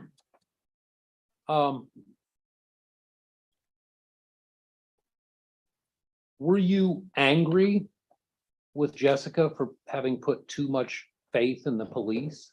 No,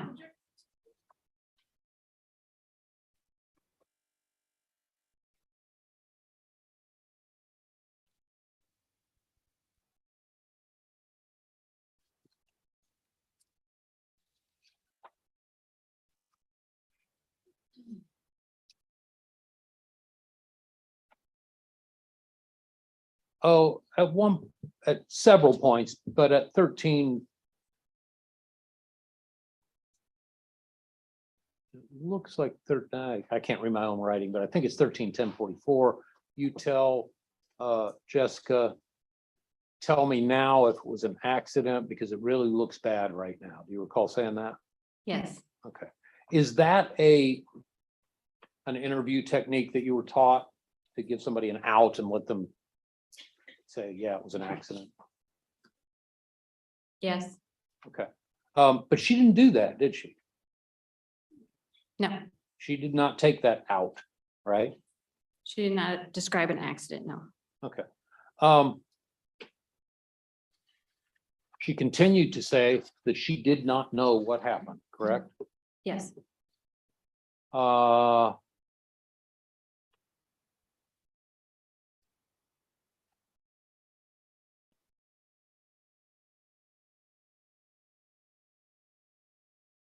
the other day we talked about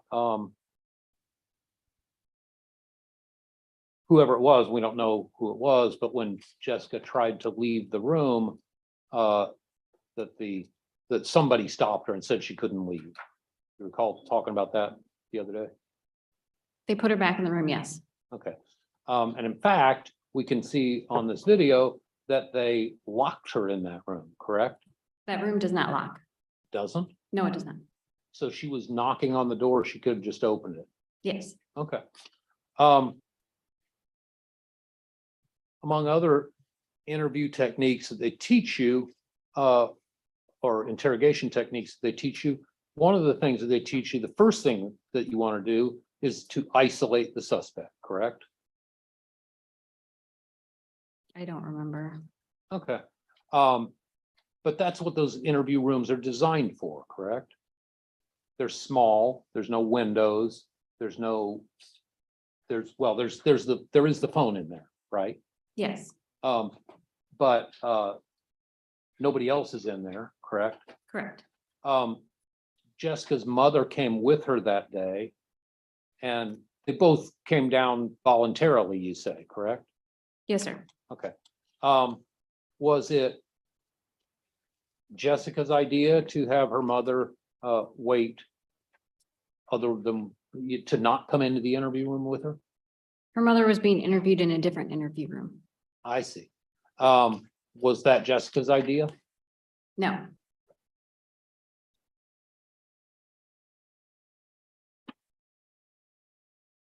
I've seen it, but I can't remember. It's been a while. How long was the interview of Aurora Cardona, of her mother?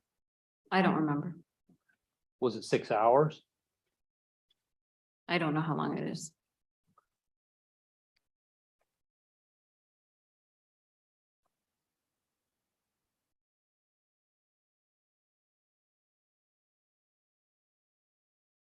And then you pointed out the other day that that officer, whoever it was, finally relented and let her wait in the lobby, correct? There were two different detectives speaking to her. So the second one brought her to the lobby or a witness waiting area. Okay, and that detective knew that that there was a camera there and that this was all being recorded, correct? Yes,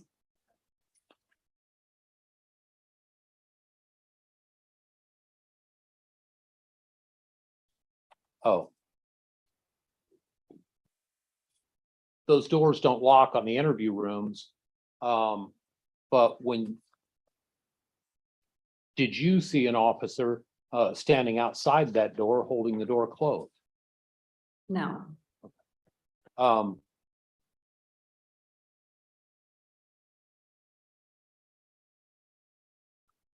Now, you said when Jessica was initially indicted, it was for injury to a child?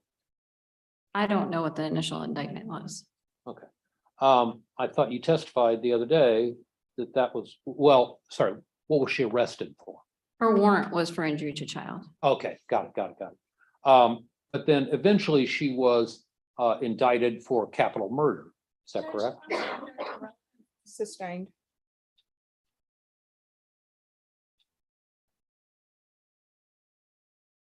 Can I have a second, Judge? Yes. Thank you.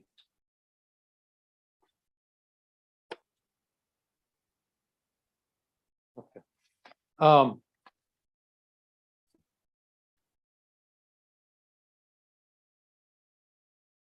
And in fact, she remains indicted for capital murder right now, Judge, correct? I'm gonna object to relevance, maybe approach. Sustained. The objection is sustained, but you can approach this.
And then at it's like 1424.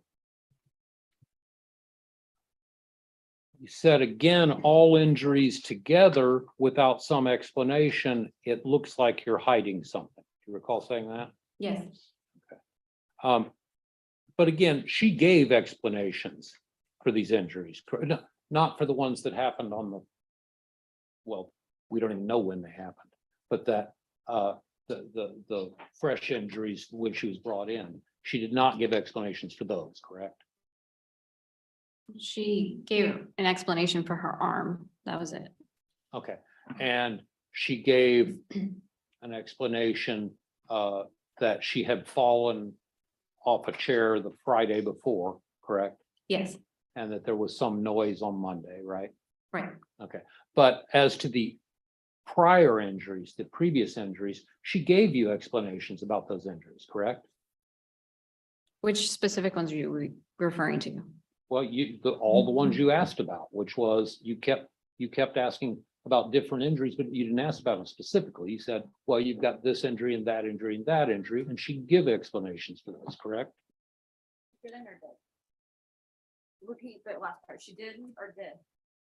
And she would give explanations for those injuries, correct? She would give her explanation, yes. Okay, but you didn't believe, or if you believe those explanations, you didn't believe that they explained the injuries, correct? The prior injuries, I did not believe they explained the severity of the injuries, of the prior injuries. the prior injuries.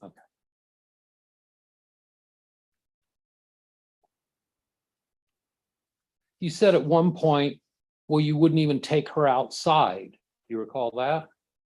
Yes, But she did take her. She told you she took her to the park all the time. She took her to the library. And she said all the time. Do you recall her saying that? yes, Okay. And in fact, they didn't have a car, right? no, And they would take the bus if they had to go more than a few blocks, correct? Correct. Um.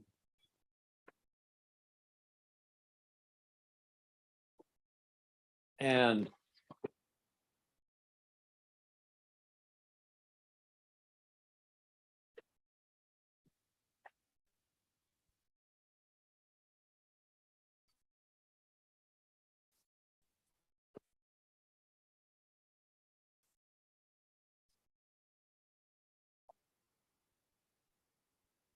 Oh.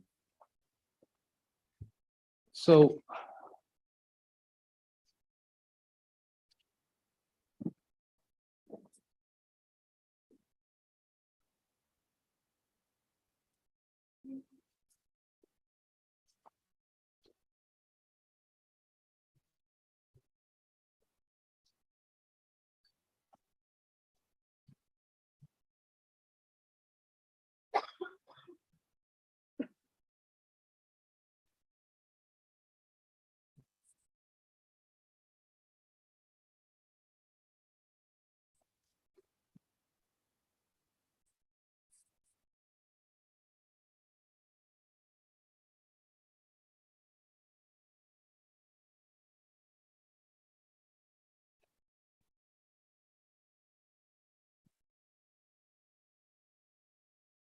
Just a second, Judge.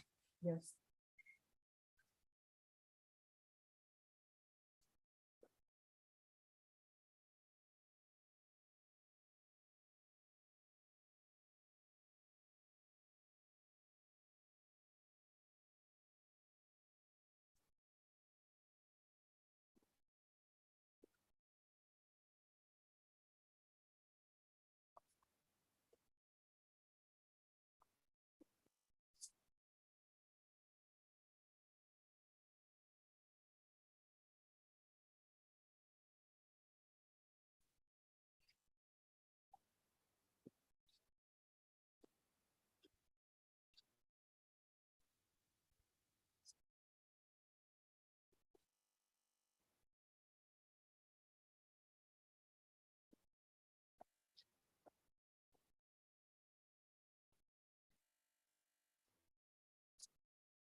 Okay, so, of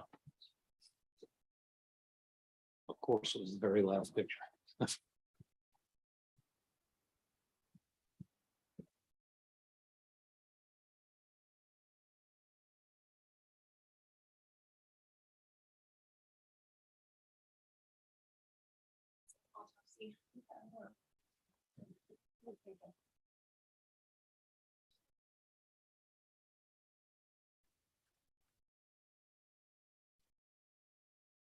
Showing what's been marked as and admitted as state's exhibit, looks like 152. Does that number look right to you?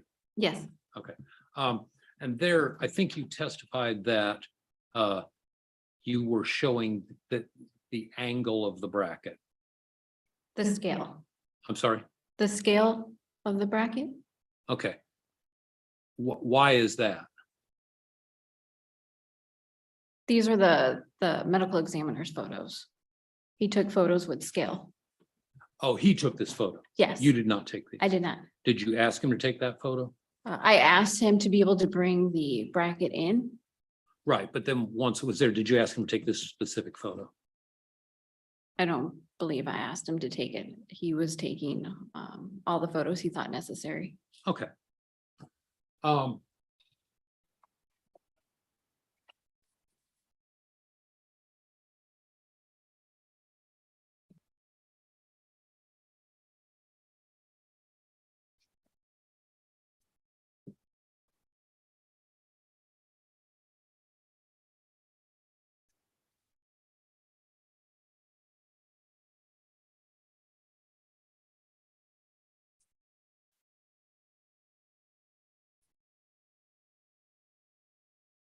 Oh, just a second, Judge. Yes.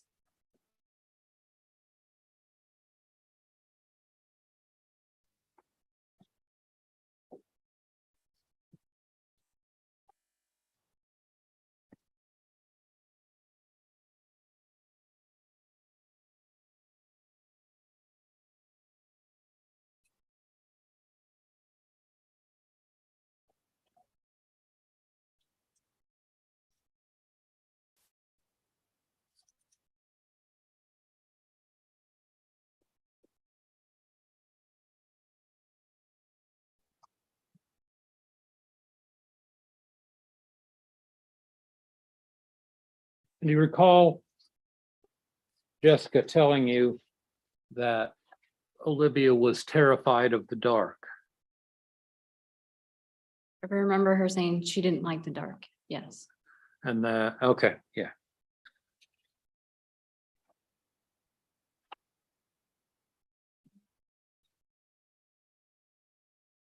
And after all these hours, and in fact, multiple days of interrogations,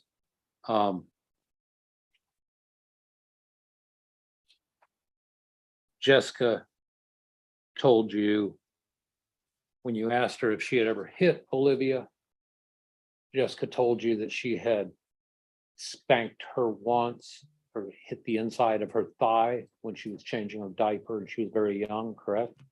Yeah, she said she's hit Olivia's thigh when she was 8 months old.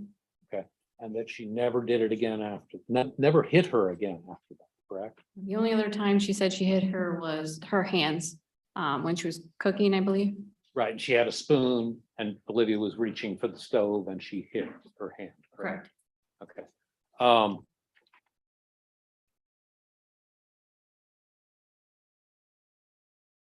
Now,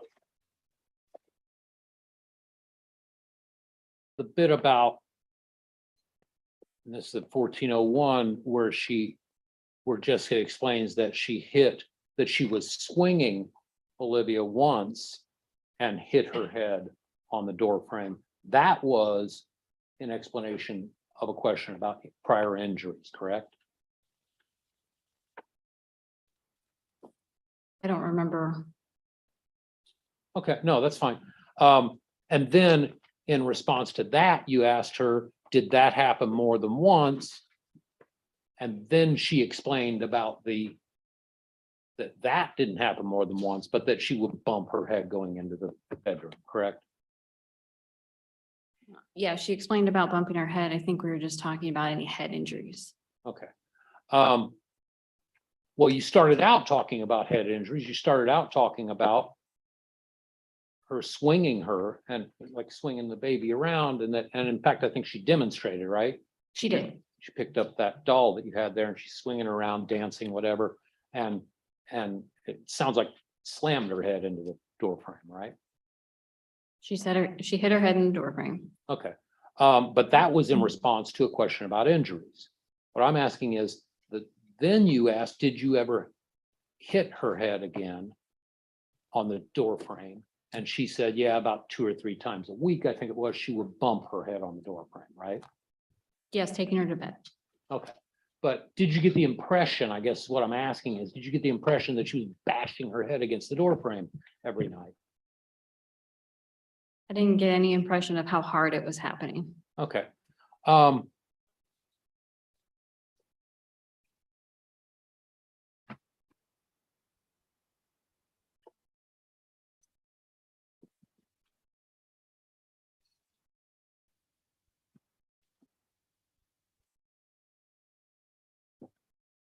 Judge, can I control? Yes.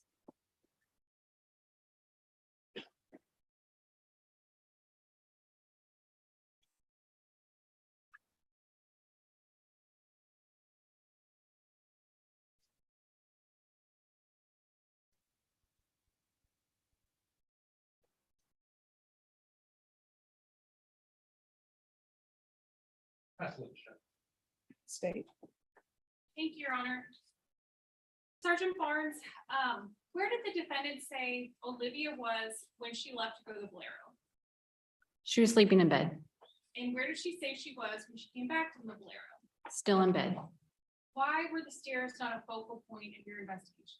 Nothing was noticed on the stairs and there was no indication from anyone that anything occurred on the stairs. Nobody reported any noise or screaming or yelling or anyone in distress. And you said you spoke to a number of her neighbors, I did. and anywhere in the 10 hours of questioning of Jessica, did she mention anything about thinking Olivia could have somehow injured herself on the stairs? No, she never indicated she came out of the apartment or injured herself on the stairs. Was there any indication that in the 10 to 15 minutes Jessica had left to go to Valero, that Olivia mortally wounded herself on the stairs, fell down the stairs, climbed back up, closed and locked her door and put herself back into bed? No, Did you review, well, do a number of officers with SAPD have body camera footage? they do. Did you review any body camera footage with relation to this case in your investigation? I did. Were the stairs recorded on any officer's body cameras? Yes, they were recorded on multiple officers' body cameras, specifically Officer Hernandez and Officer Mead have good images of the stairs. Did you notice any issues with the stairs? I did not. How many different people from SAPD were out at the apartment that day? That day, there were, aside from me, there were two other detectives that went up to that apartment. There were two CSIs that went up to that apartment. And then there were at least 4 officers that were not only up at that apartment, but multiple of those officers spent time standing outside on the breezeway, the stairs, waiting for the detectives to get there. And did anyone notice any issues or anything abnormal about the stairs? No, Now, defense asked you about CSI and your search of the apartment. How did you guys get into Jessica's apartment? the manager of the apartment complex let us in. Do you remember who the manager was? I think it's Bear Cloth, if I'm not mistaken, but let me check.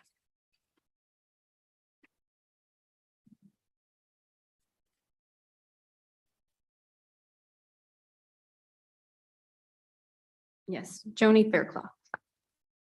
You have to unlock the apartment for you. Yes, Do you know if Jessica had her keys with her when she went to the crew substation in the hospital? I believe they were in her purse.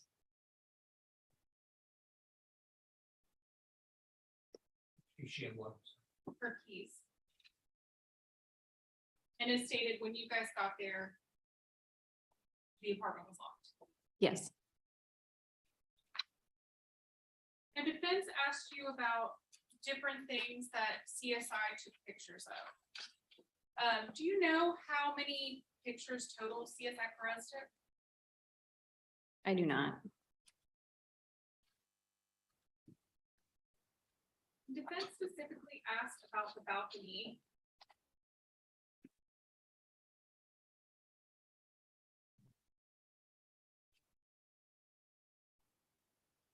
I'm showing you what's been marked as State's Exhibit 156. Do you recognize that? Yes, this is a photo of the balcony and the storage area on the balcony. Okay. And was that photo taken at the time of the search of Jessica's apartment? It was. Judge, I offer State's 156 into evidence pending any objection from defense.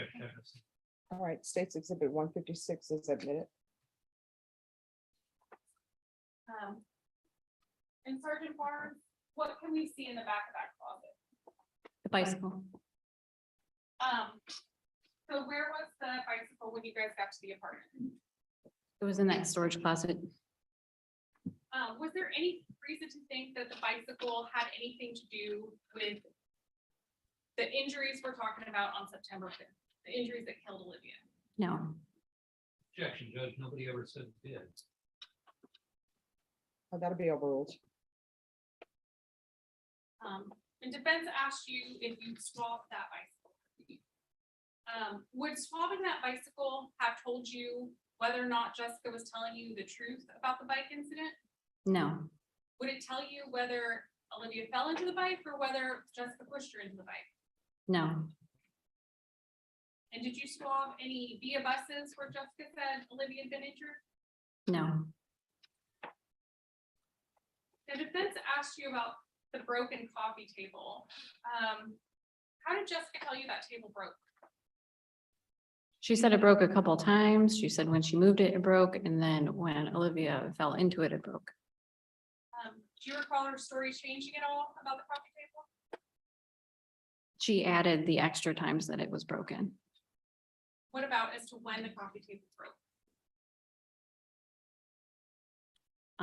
She changed the timing of it a couple times, and that's when she added that it was broken a couple times.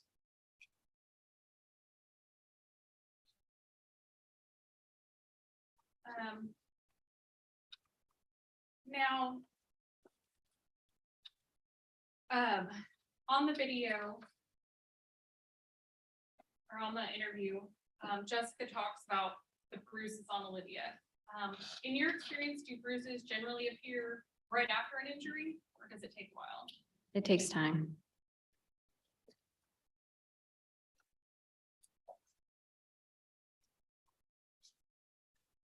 Objection, Judge, I don't think the witness can fall.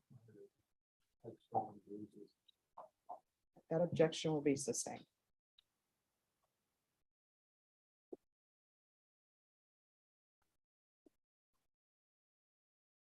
You was previously admitted to state exhibit 70. Can you tell me what that is? That is the bowl of vomit that was found on Olivia's bed. Did the defendant tell you when she put that bowl of vomit in Olivia's room? Or the bowl in Olivia's room? She told me she brought the bowl in when she was vomiting. I would have to look at my report to see if there was an exact time.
I'll move on from that question.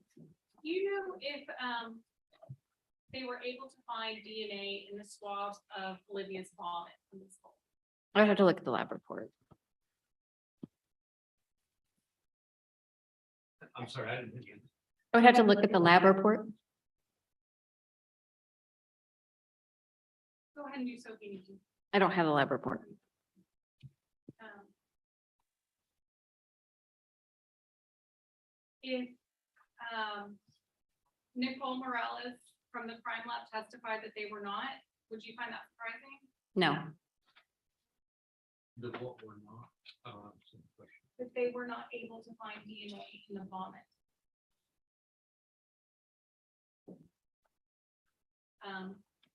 Would you expect Olivia's DNA to be in her own bodily fluid? When you vomit, it contains a lot of stomach acid, so. I don't think this witness can qualify as a DNA expert either. Sustained.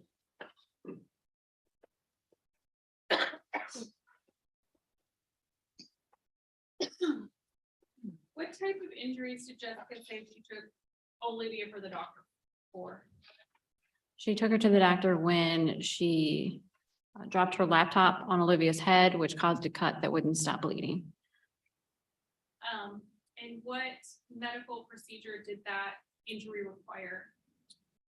It required stitches, but then she said that it was for cosmetic reasons. The what? It was for cosmetic reasons. And why did she say she didn't want to take her for checkups again? She was concerned because Olivia lost weight and she didn't want the doctor to tell her she wasn't taking care of her properly because of the weight loss.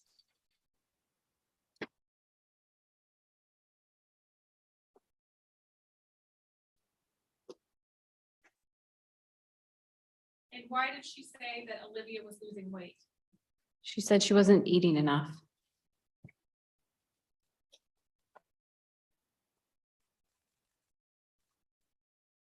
showing you what's been previously admitted as State's Exhibit 60. What is that a picture of? There's a picture of the pantry in the apartment. And where do you see that? It has multiple cans of food, boxes of macaroni and cheese, peanut butter, other pasta, and other staples you would find in a pantry.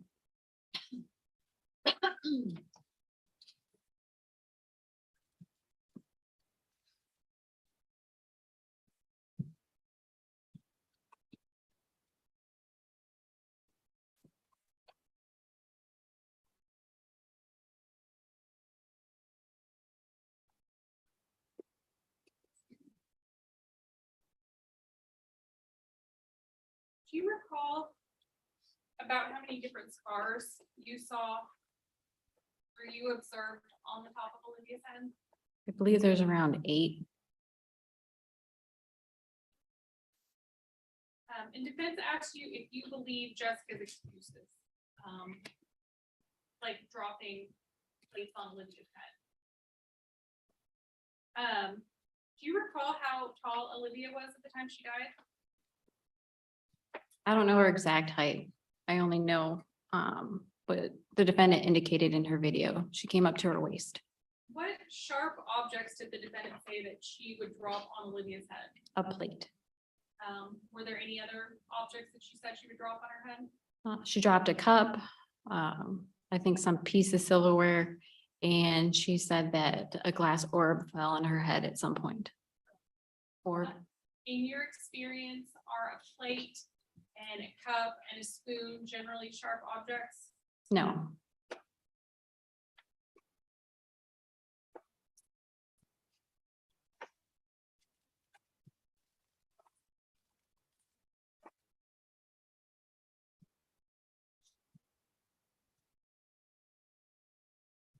I'm showing you what's been previously admitted as State Exhibit 18, the first page. Can you tell me what it says Olivia's height was on September 5th, 2017? 92 centimeters.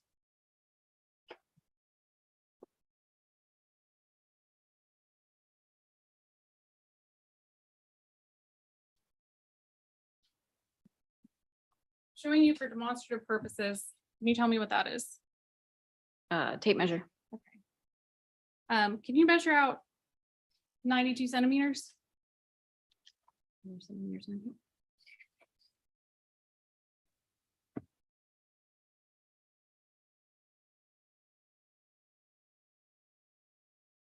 And would that be helpful, just showing the jury how tall Olivia would have been? Yes, Okay, can you step down? sure.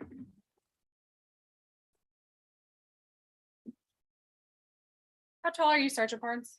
5'7". Okay. How tall did the defendant say she was? 5'3".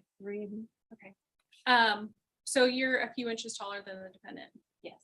And how did she say she was injuring Olivia while doing dishes? She was holding the dishes up by her shoulders and she would drop them on her head, Enough to cause scars. enough to cause scars. Thank you.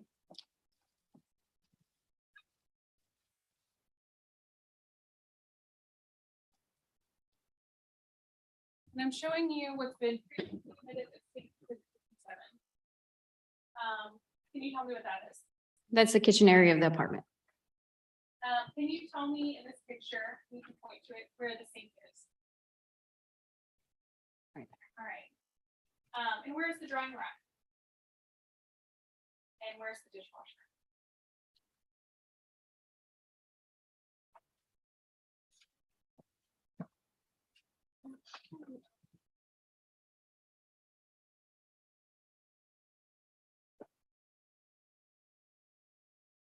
Now in the interviews, Jessica talks about throwing out a carpet the weekend before Olivia died. Did she say which room the carpet was from? I don't remember.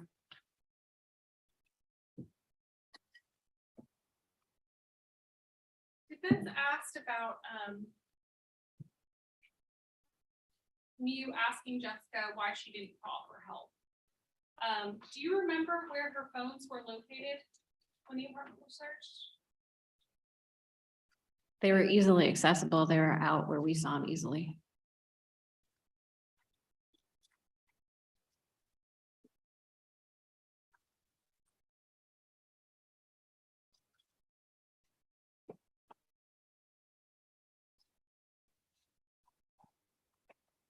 And I'm showing you what's been marked and previously amended at state at 81.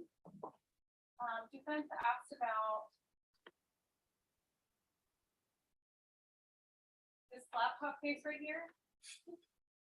You said you looked in it that day.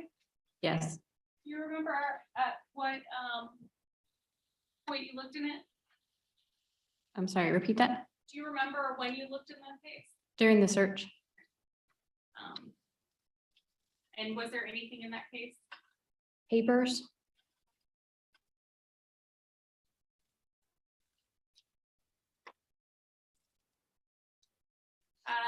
Now defense asked you about the point in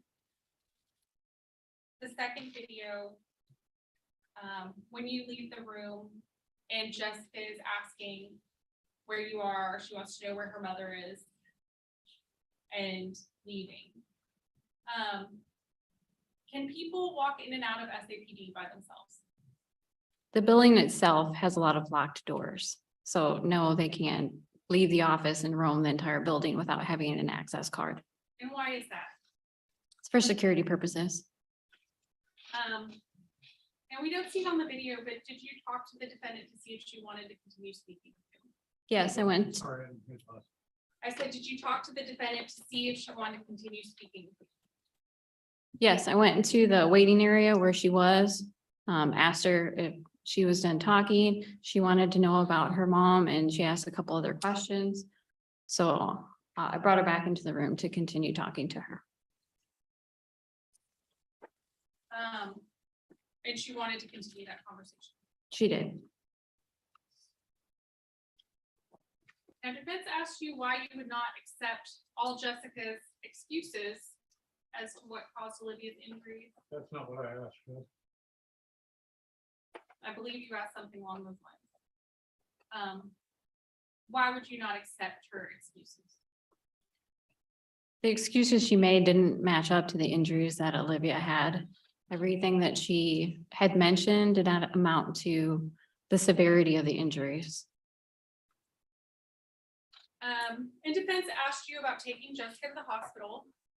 Do you know which officer took Jessica back to the hospital after you guys questioned her?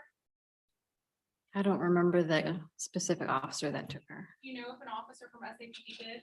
I believe they called EMS.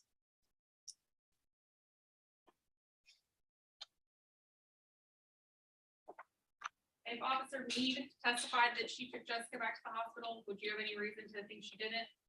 I do not.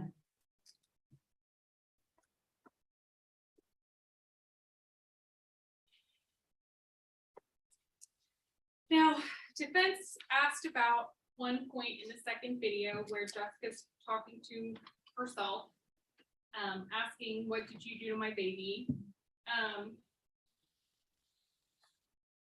In all your interaction with Jessica and everything you've seen in this investigation, did she ever indicate she thought someone else could have done something to Olivia? No, And have you reviewed Detective Juarez's video? not recently.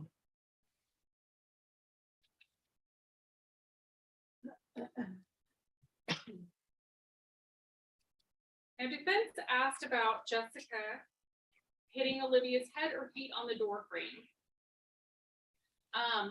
Did Jessica tell you specifically what spot she most recently hit Olivia's head on the door frame? She said on that Sunday, she hit the same spot that Olivia hit on Friday when she fell off the chair. Did the defendant tell you Judge, can we approach?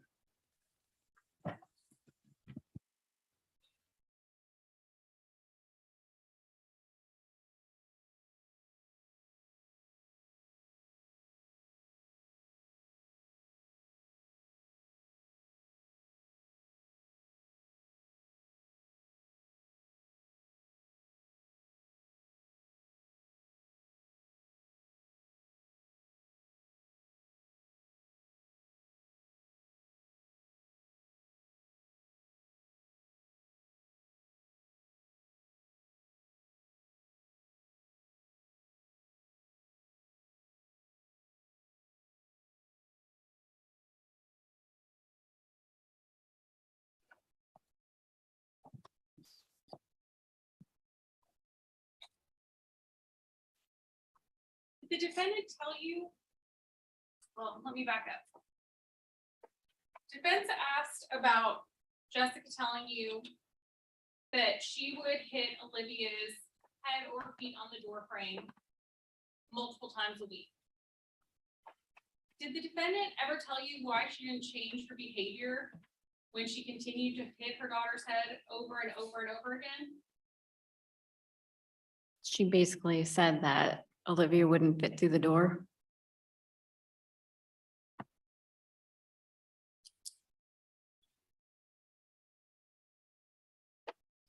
And in speaking with Jessica, was there a particular injury on September 5th that she seemed to question or say she couldn't understand how that one happened? She kept referring to the lung being deflated and she couldn't understand why that happened.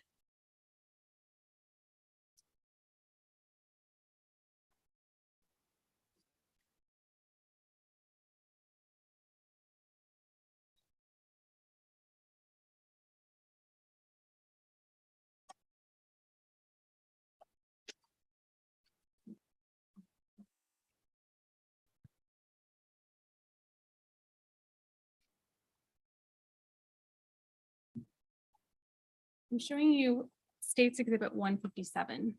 Can you tell me what that is? That is the door leading to homicide, one of them. Okay. And is that a true and accurate depiction of the door? It is. And what does that say? These premises are subject to video and or audio taping at any time.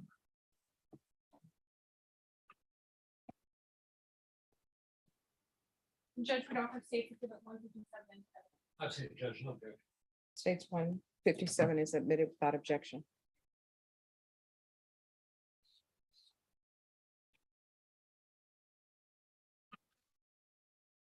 And can you tell me where the sign is? That's on one of the doors that allows entry into the homicide office.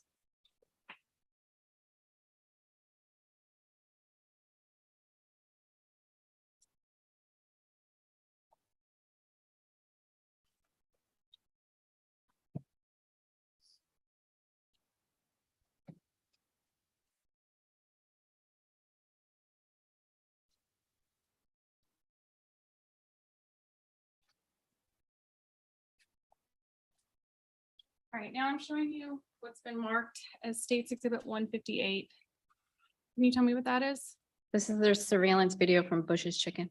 And what can be seen on that video? Jessica walking with Olivia. Okay, and have you watched that specific video? I have. And is it a true and accurate recording of the video you were provided from Bush's Chicken? It is. Has it been altered in any way? No. Judge, we'd offer State's 158 into evidence. No objection. States Exhibit 158 is admitted without Okay. objection. We'd ask to publish. Granted.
Okay, I skipped ahead to about 5:15. Can you tell me when Jessica and Olivia come to view?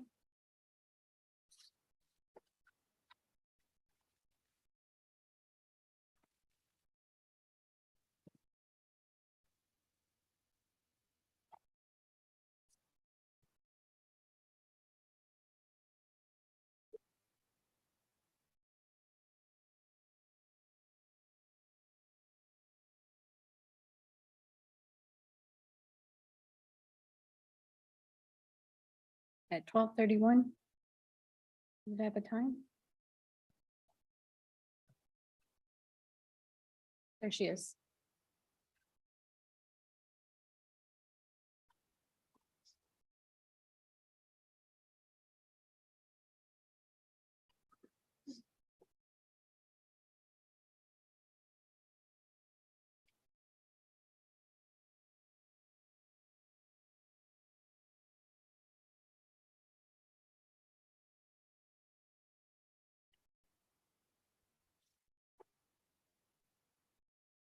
And Sergeant Barnes, what if anything do you see drive by after you see the defendant walk past?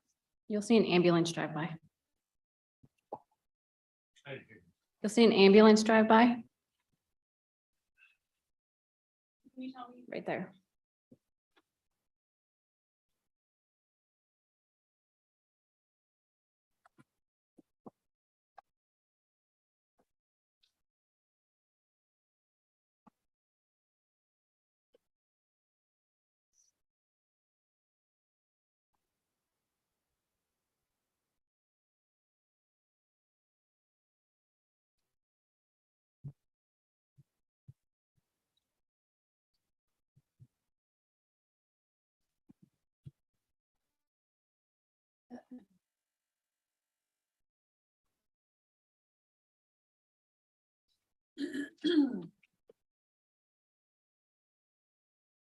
No, I believe defense asked you about Jessica's cell phone that you kept.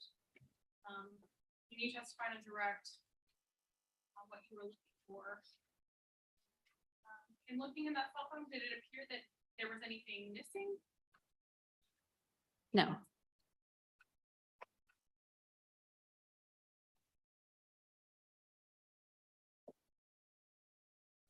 I'll pass the witness.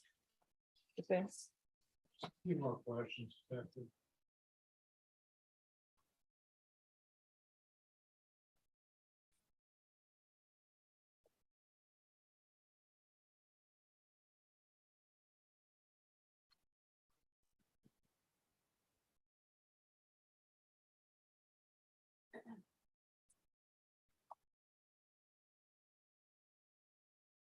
State asked you, where was Olivia, where did Jessica tell you Olivia was when she left? All that, yes, and you said in the bed.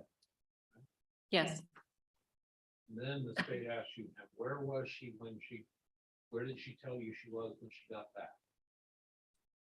All that, yes. and She was in bed. so it is therefore a scientific certainty that she was in the bed when she left, in the bed when she got back, and therefore it's impossible for her to have gotten out of that, Object to argumentative. correct? That'll be overruled. You can answer the question. Correct? I don't know about scientific certainty. I know she says she was in the bed when she left and she was in the bed when she returned. Right, but nobody knows where she was in the meantime, correct? Nobody knows what Olivia was doing when Jessica left her alone. No. I think you testified before, I think it was you, I'm not certain. But do you know if that door to the apartment swings shut by itself or if it stands open? I don't know.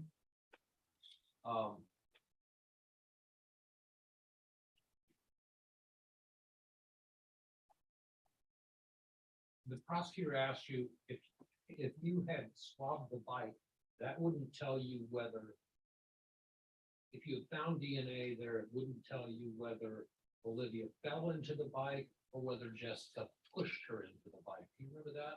Yes, Do you think Jessica pushed her into the bike? I don't know. Well, seriously, is that your theory of this case? Object to relevance and ask to be answered. That'll be overruled. Is that your theory of this case? I don't believe the bike injury that she talks about has anything to do with the new injuries that she sustained. Right, but you said 2 days ago that these previous injuries make the current injuries, the new injuries suspicious, correct? When you have multiple healing injuries and multiple new injuries, yes, that's suspicious. And so if someone explains those injuries one by one, and you don't do anything to verify whether or not those statements may be true, then that doesn't appear to be an objective fact. Object to relevance, argumentative. Sustained.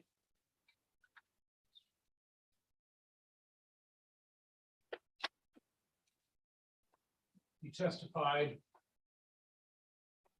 that Jessica changed the timing of the coffee table game, right? She added an additional breaking of the coffee table. Right, she never changed anything. She said it broke once and it broke a second time, correct? Yes, it Okay, so there was no change story, there was no change timing, correct? was an addition.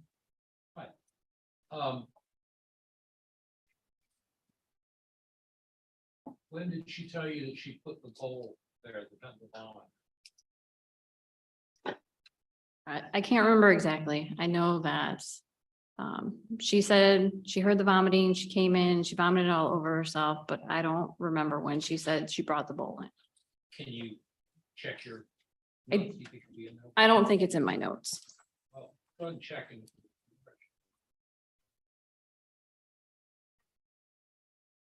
If it's not.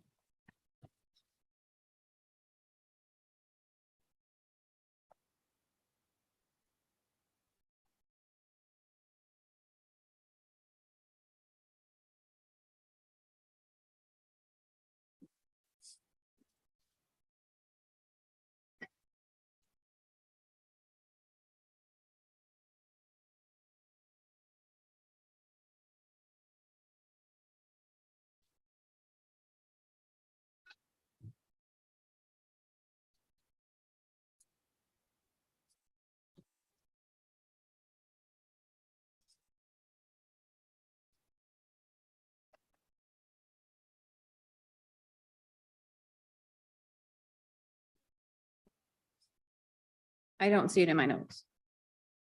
You didn't put it in your notes. I don't see it in my notes. Okay. That's fine.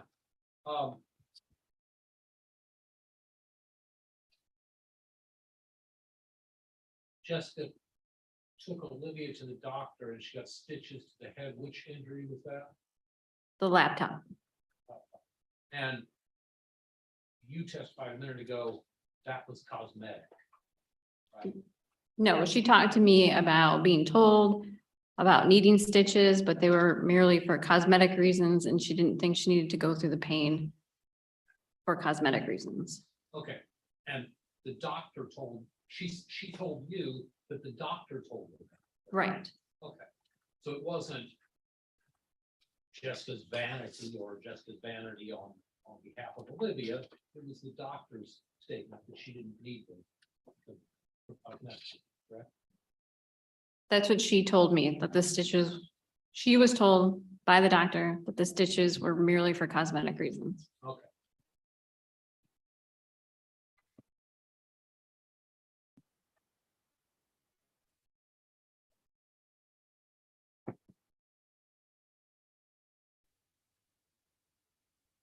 Did you make any notes about looking in the fridge? I don't. Did you look in the fridge? Let me just ask you that. Yes, there's photographs of the fridge. Did you look? Yes, Was there food in the fridge? Check your notes. there were items in the fridge. I can't off memory tell you how many items, no. That's fine. If it was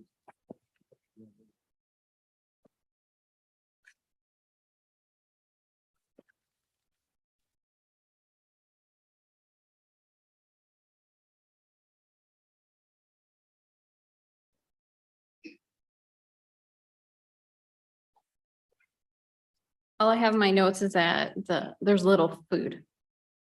There's little food. or something. Yeah. Okay. That's what my notes. Say. Did you note that because you saw that as evidence of neglect? I noted that because I knew that it could potentially be important. As evidence of neglect, correct? Because I didn't know where the case was going, we always document that when it comes to children. Okay.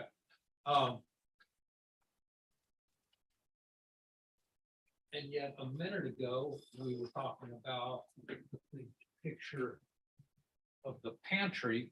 And I got the idea that you thought it was evidence of neglect, that there was food in the pantry. Is that right? All I stated what was in the pantry. Okay.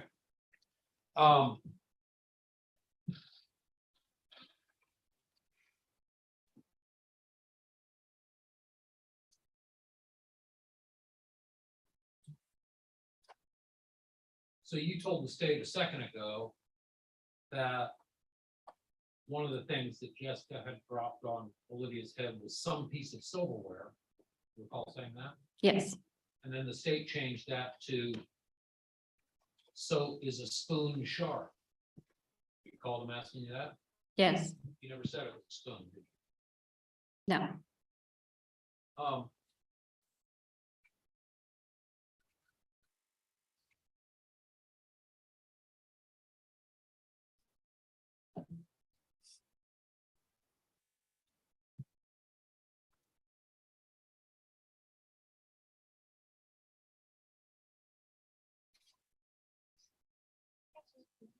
So showing you states 61, 62, and 63, this is the bridge with the food in it, right? Yes, it is. Okay, and those have been admitted into evidence. And then you also just now looked at the picture of the food that's in the pantry, correct? Yes, And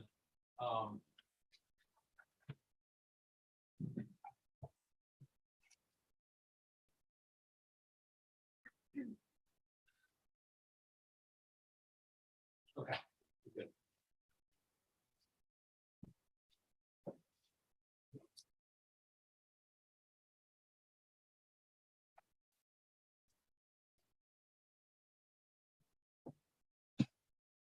At the time of her death,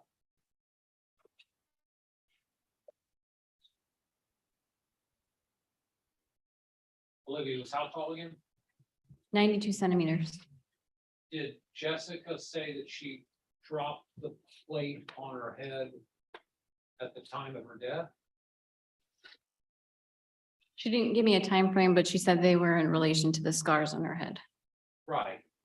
But she wasn't, well, we know from looking at this, that at least a year before, she was 6 centimeters shorter, correct?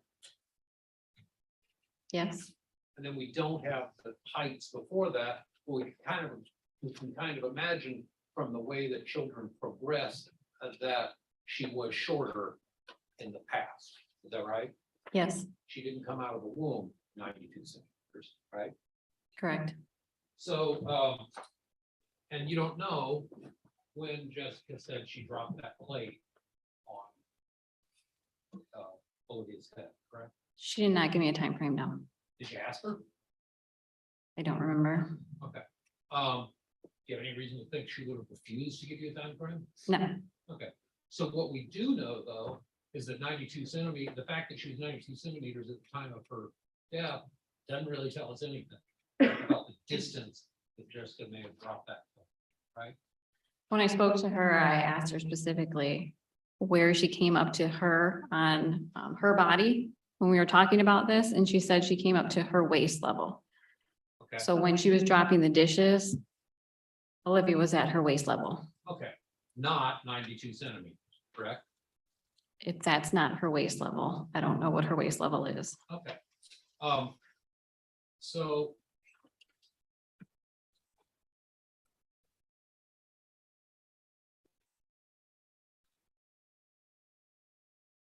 would you agree with me that if you are inside a building and it's locked and you don't have keys or an electronic key or a fob or whatever you need to get out of that building, that you're not free to leave that building?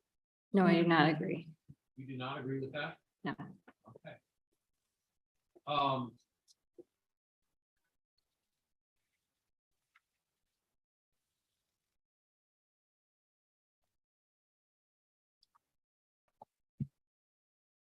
Just a second ago, the state asked you, and I'm still trying to get this clear. When you say everything she, meaning Jessica, mentioned didn't amount to the severity of the injury. Paul saying that? Yes, Which injuries are you talking? the head injury is the most severe injury, and she did not give an explanation for the severity of the head injury. And she told you she didn't know, right?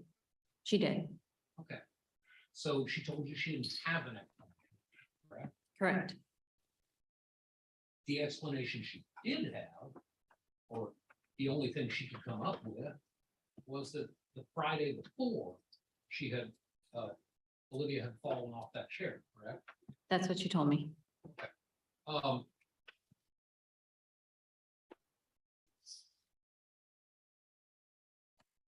You determined that that's not a sufficient explanation for the severity of that head, correct?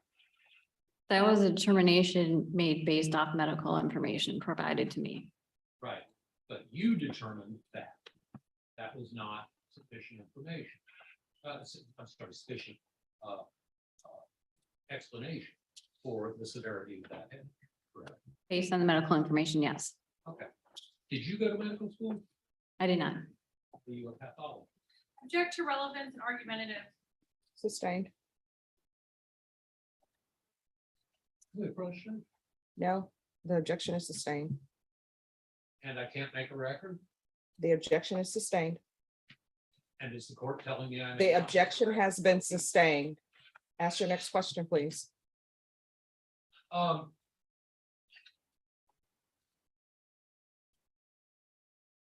the.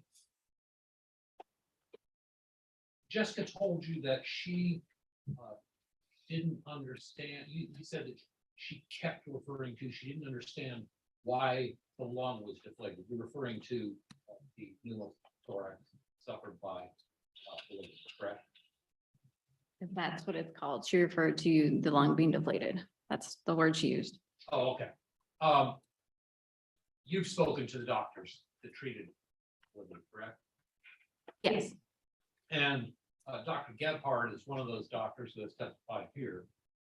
He testified that that could have been caused either by CPR, or it could have been caused by intubation, and in fact, that she was not intubated properly. And that it could have been caused by a host of other reasons. They have no idea why. Do you have any reason to disagree with that? no, Are you aware that you maybe not testified to that, but are you aware that that was? yes, But she also later corrected herself, saying that she didn't understand any of it. You recall that? I don't. And then,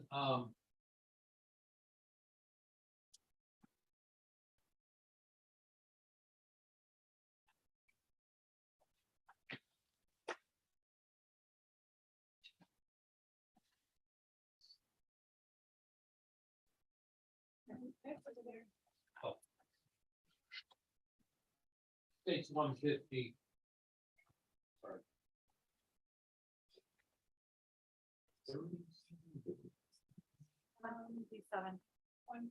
157. States 157 shows the sign that's at the entrance to, you said, the homicide office. Yes, Don't get me wrong, I'm not suggesting that you did something improper recording Jessica. I'm just saying she might not have known that camera was there. Would you agree with that? I agree.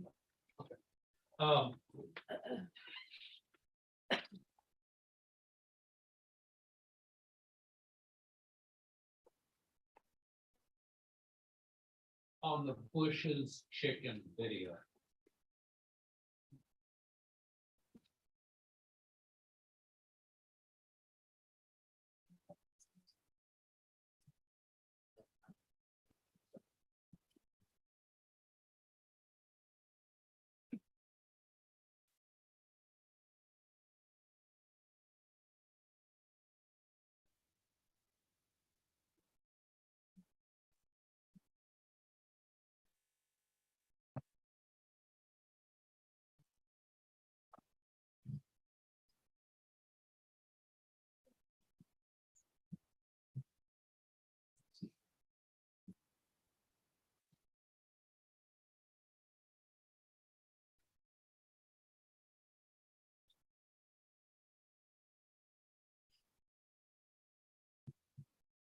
You recall where on the video? You said just down the way. I think it's about halfway. That bar on the bottom, about halfway.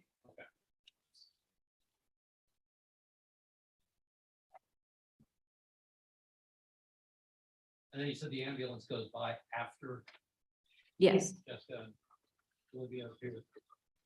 Does it go by after they disappear, after they're out of frame? yes. Okay.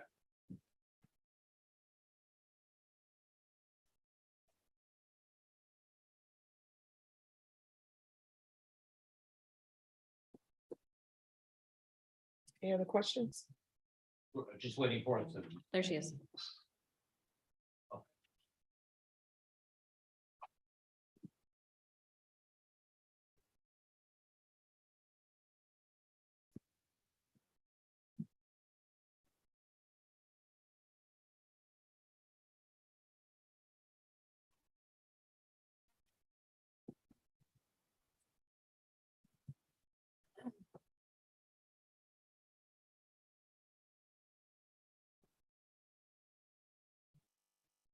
That was from the ambulance.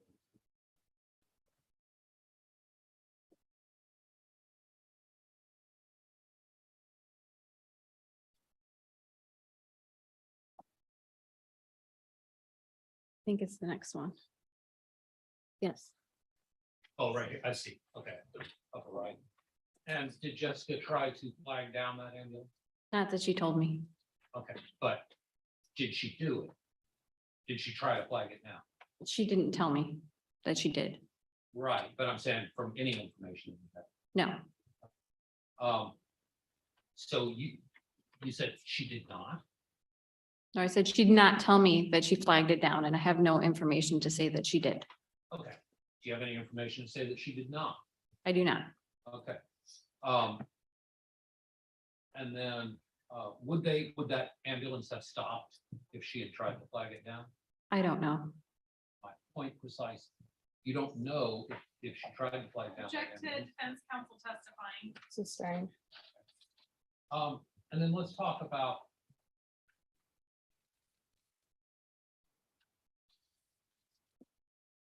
May I have parties approach, please?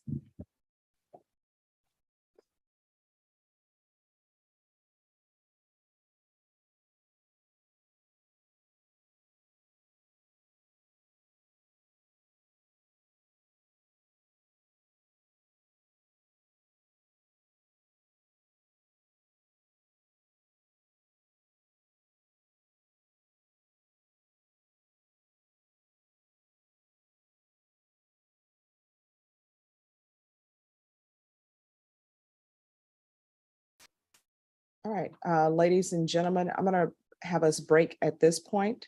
I will be back tomorrow at 1:30. I know I said we will be back earlier, but things have happened outside of my control. It's not related to this case. It's related to the docket that I have scheduled for tomorrow. So you've heard some evidence in this case. You're not allowed to talk to each other. You're not allowed to deliberate. You're not allowed to do any research. If you hear or see anything, just turn it off. Everything you need to know about this case will come from inside the courtroom. All right, everyone. Thank you so much. Everyone, please rise.